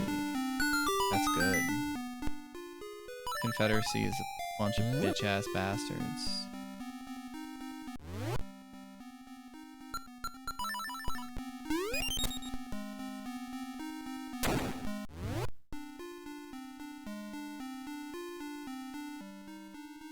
Yeah, I was like, when Chain was going over like European countries like a little while ago in one of those just quizzes, well, I think me and Vic were in like Discord call after we watched Homen Comem, H. I don't know how to pronounce the letter H in Portuguese, but I think that was after that.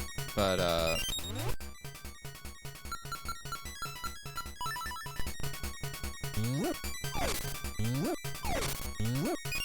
actually liked that movie. It was interesting. I still don't know like what I truly think about like that music artist, but it was certainly an interesting story overall. You know? Just interesting to just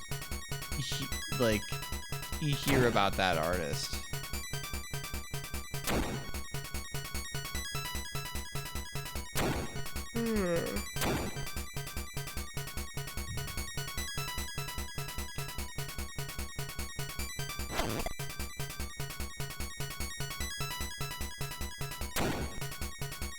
I mean, you gotta like walls.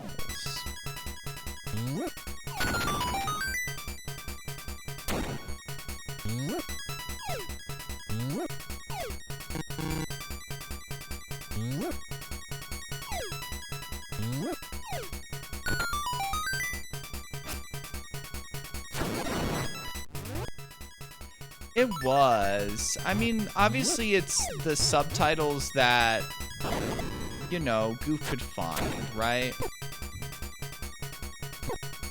But that was like, I know that a lot of those songs are just so important. Oh, you have a burb escape? You better get your quails. You better get your quails. I mean, I know that we wanted to hear it, and I was...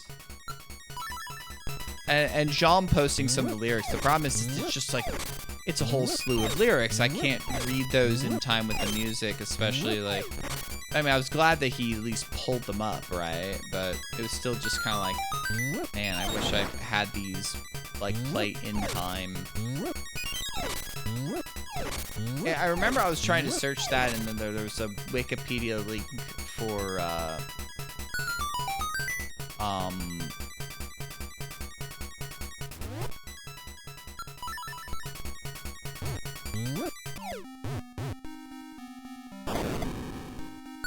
there was a Wikipedia link for the movie with its American translated title, obviously. I will say that it was a very, very gay movie. That is probably one of the gayest movies I've ever seen. To be fair, Chain had a good question. It's just that, like, bros seem to be maybe bi, but definitely lean gay, you know?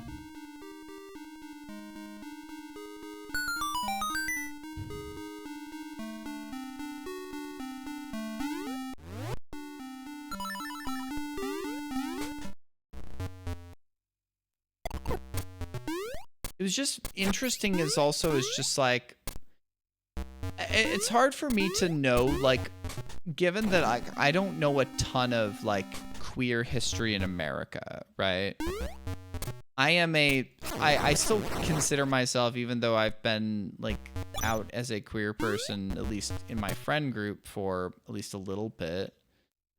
And y'all have been so kind to me, and I still feel like don't know if I'm as publicly queer as I want to be. I mean, I don't know.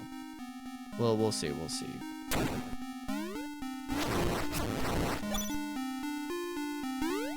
But like, for someone to be as transgressively like queer as bro was, especially at that time, is fucking hard. You know, that's very difficult. And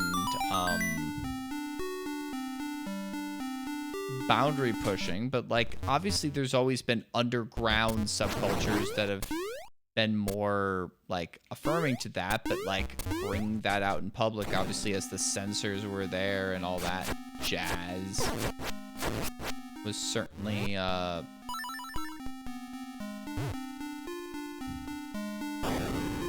timed that wrong. I think that should kill both.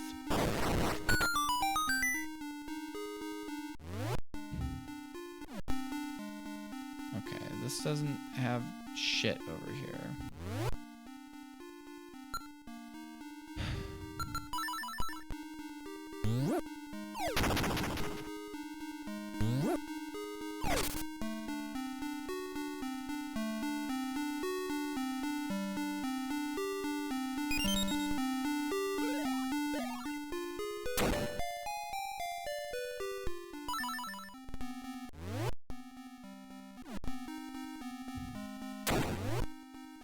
So I have that key. I just don't know where I need to go.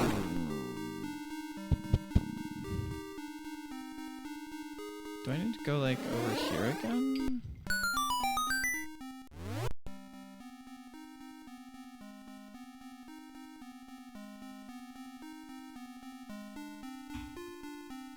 Do I need to go?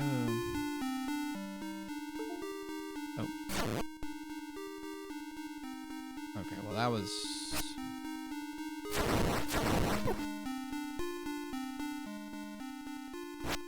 I'm going to eat beans.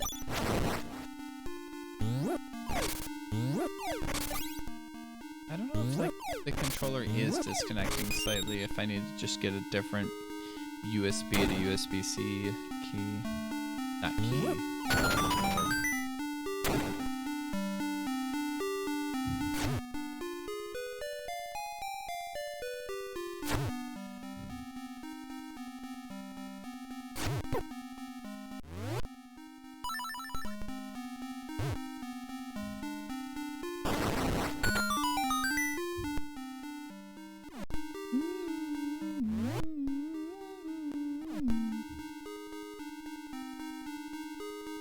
I mean, I don't know. I still sometimes feel like a fucking fake queer anyways, right?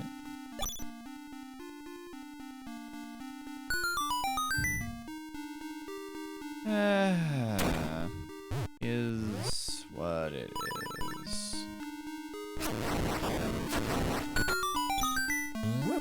I know. I know that that's just insecurities talking, right? I mean, I've had friends say...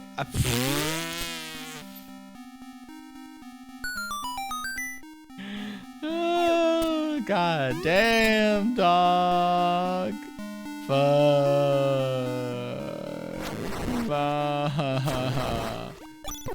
Don't do me like that. Don't do yourself like that. Fuck. Ay, ay, ay.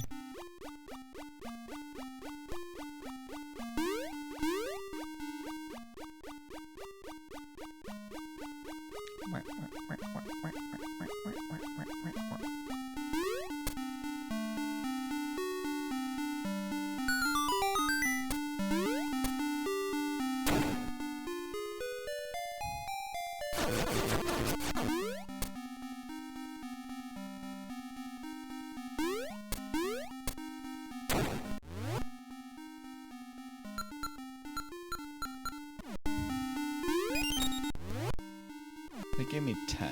Okay.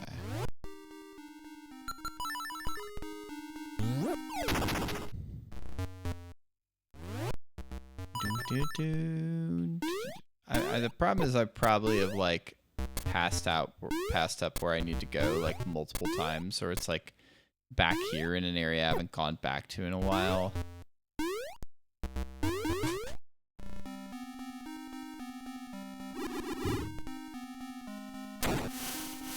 Oh, is it here?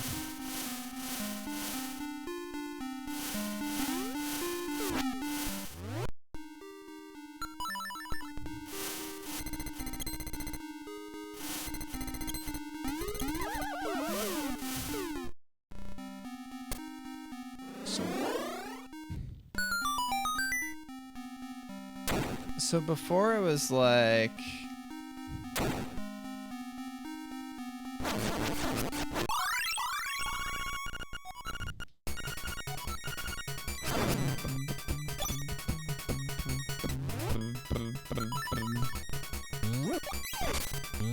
So what am I missing here? Because it wasn't a bomb.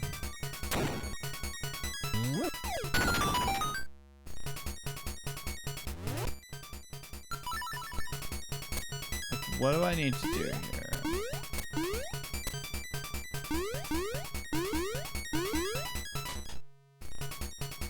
It's like I've been up here.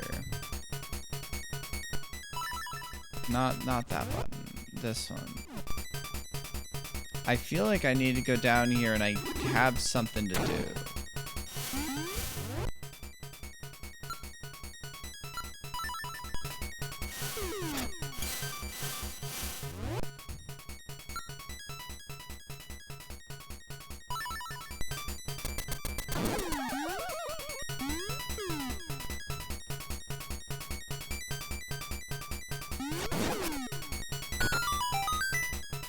Okay.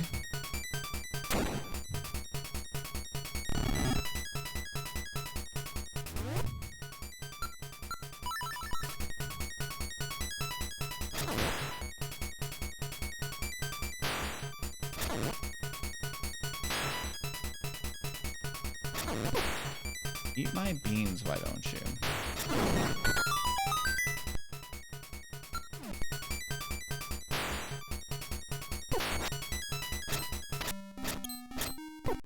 Okay, can I bomb the flunk at you? Okay, so I can just... I don't know.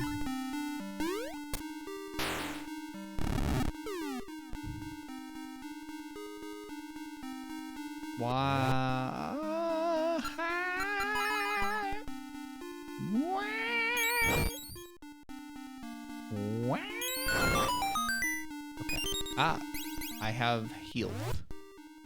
I have no idea what in Flunk's name I need to do.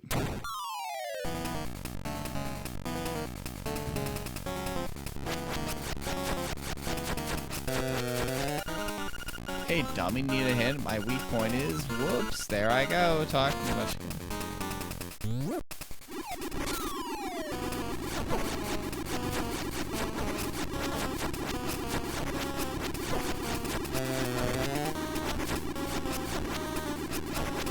I mean, I'm gonna guess a fucking bomb to the face. Mike Tyson blow to the face. Needs some flow to the nays.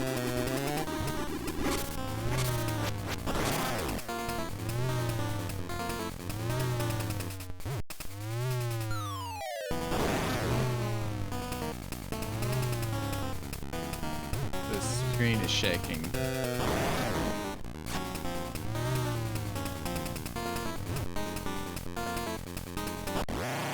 Okay, listen up. If the windfish wakes up, everything on this island will be gone forever. I do mean everything. Dang. Oh, we shaking, we shaking shit. Alright. Triangle? Magical triangle? Coral triangle. Huh. we've still been keeping up our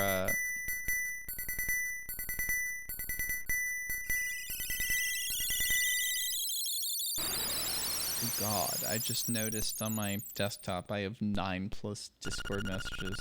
Mountains. Something calls from the mountains. We have done it. What is that one? So that's... Oh. Ashwind Shake. Good God. Emiru. I don't know if I feel like I've heard of that. Oh, what are you shaking? Oh, well, no, I did see at least 1 or 2 pings from Tudos. Nah, that's fine, Pfizer. I was just like, oh, there's... Yeah, fair. Oh, yeah. I'm not like the most fit. Like, I have more issues with like my ankles and my knees as I've gotten older. Like I had an ankle sprain that felt like it lasted for like a year plus, and I had some therapy and it eventually got better. And then there's some mornings when I wake up and they're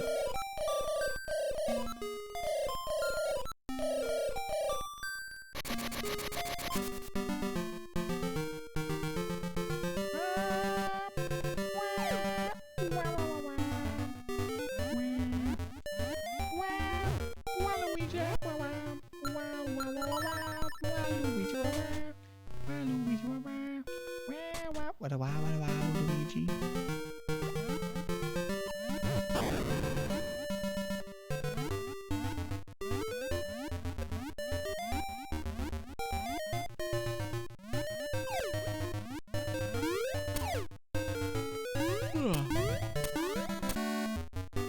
I might just go up to that area and find a good spot to save and quit.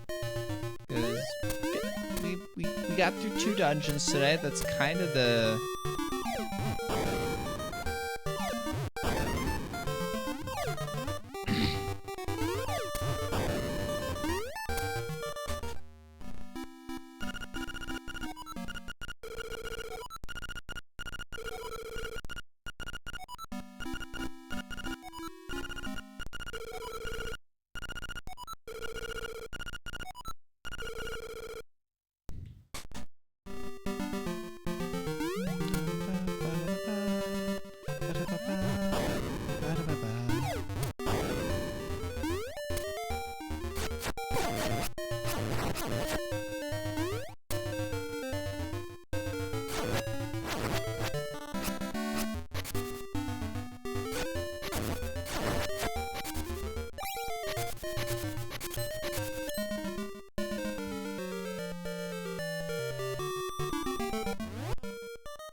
Okay.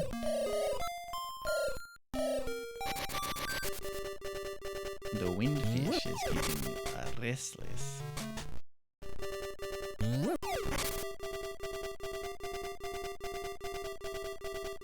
Oh yeah, I can't. Yeah, I need to.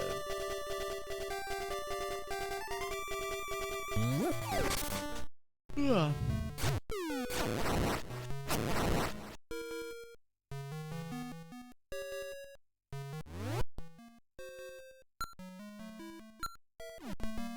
Oh, I need the feather.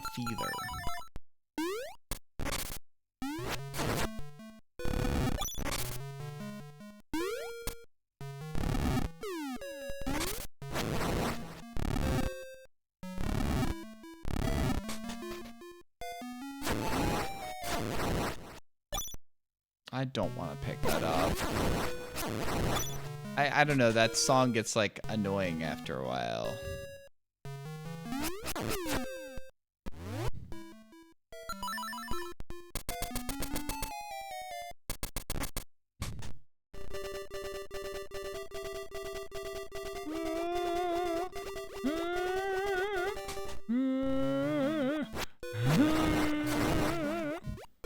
Man, that would probably get annoying after even just a little bit, so I will cease.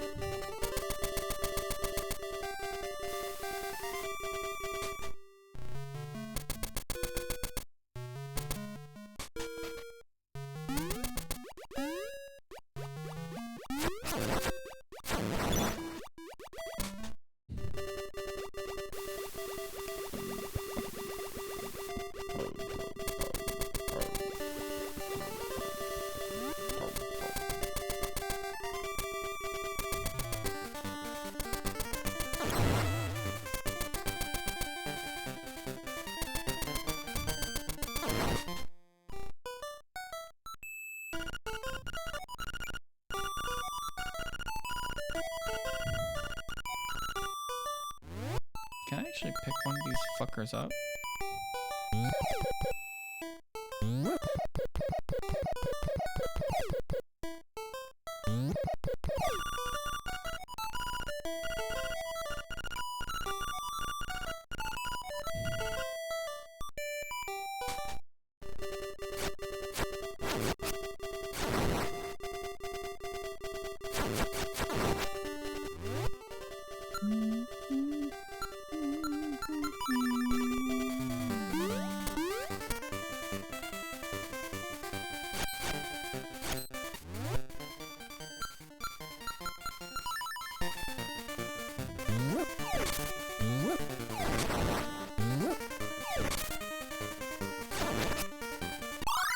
Oh, I'm gonna eat beans.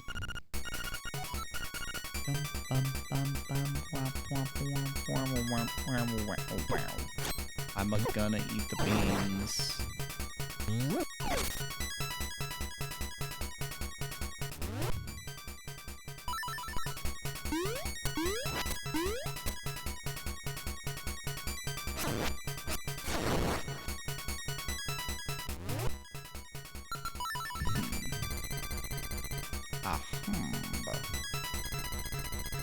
Ahamba.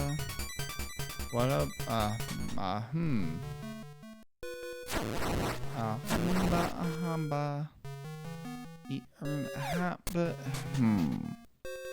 It means no for the rest of your It's our free free.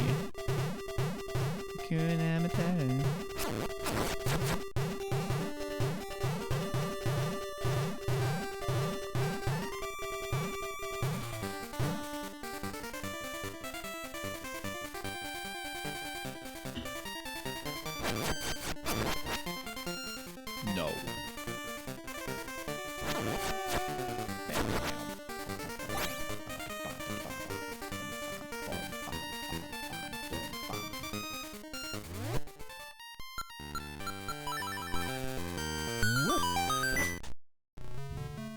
Oh, I already did go here.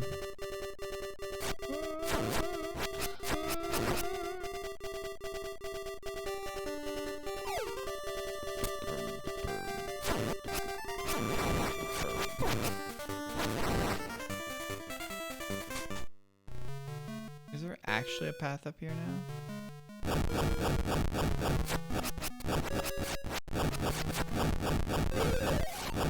So it's like, that's there. I don't think I have an ability to stop that.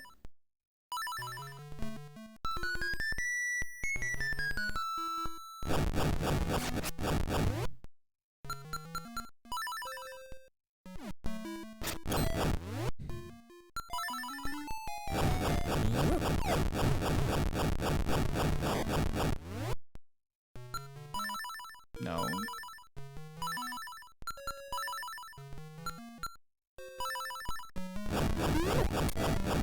Yeah, no, that I don't think I have a way past that unless it's truly something I do not know.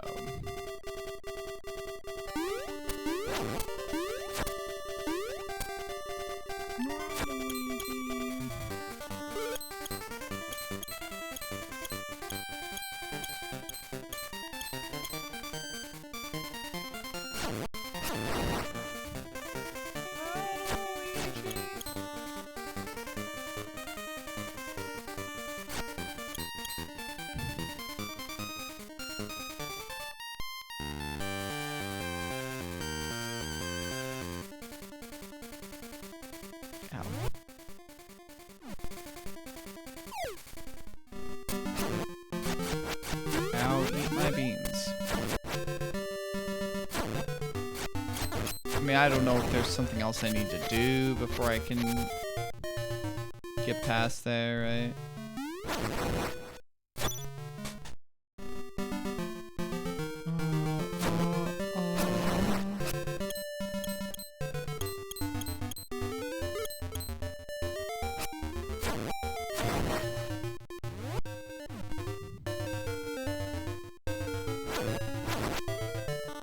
Let's see trade item I have now. It's that coral.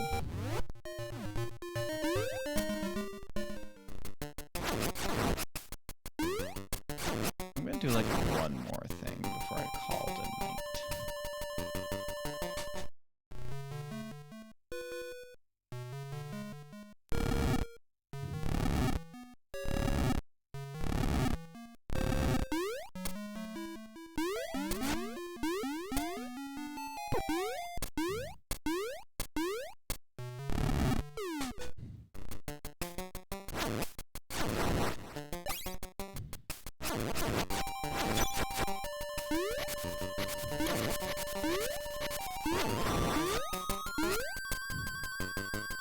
Actually allows me to chop through shit so much faster.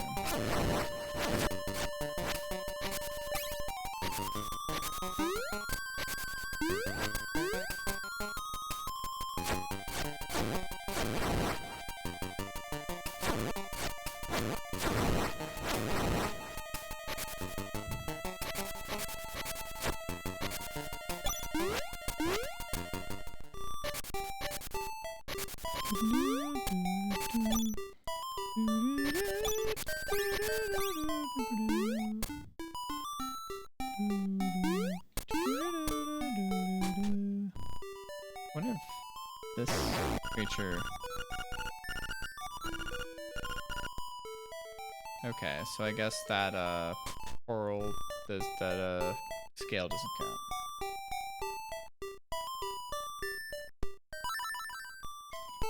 South of the weathercock, it said. I mean, this is the weathercock.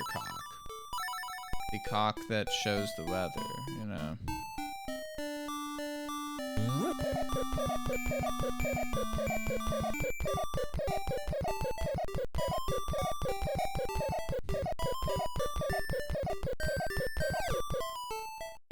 Maybe not.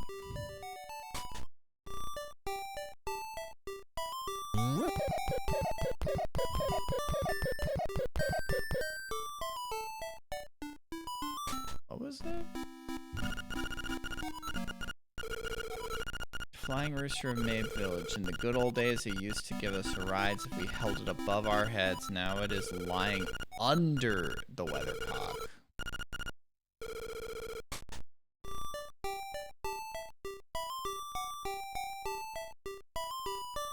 Under.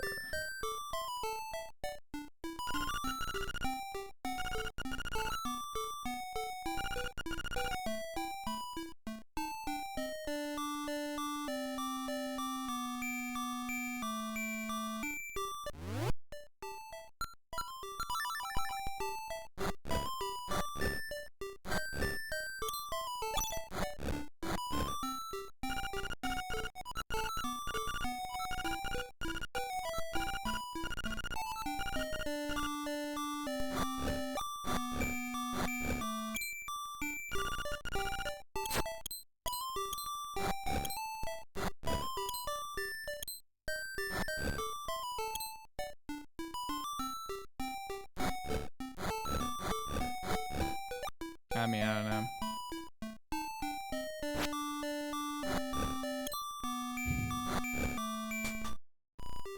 Anyways, this is probably a good spot for me to stop. A good old 4:05 hours.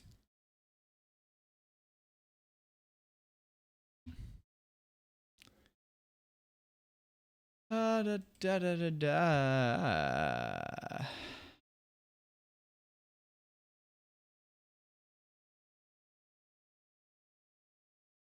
I'm gonna toss y'all over to someone a little different. This is a friend of Wayward's. He is streaming, looks like a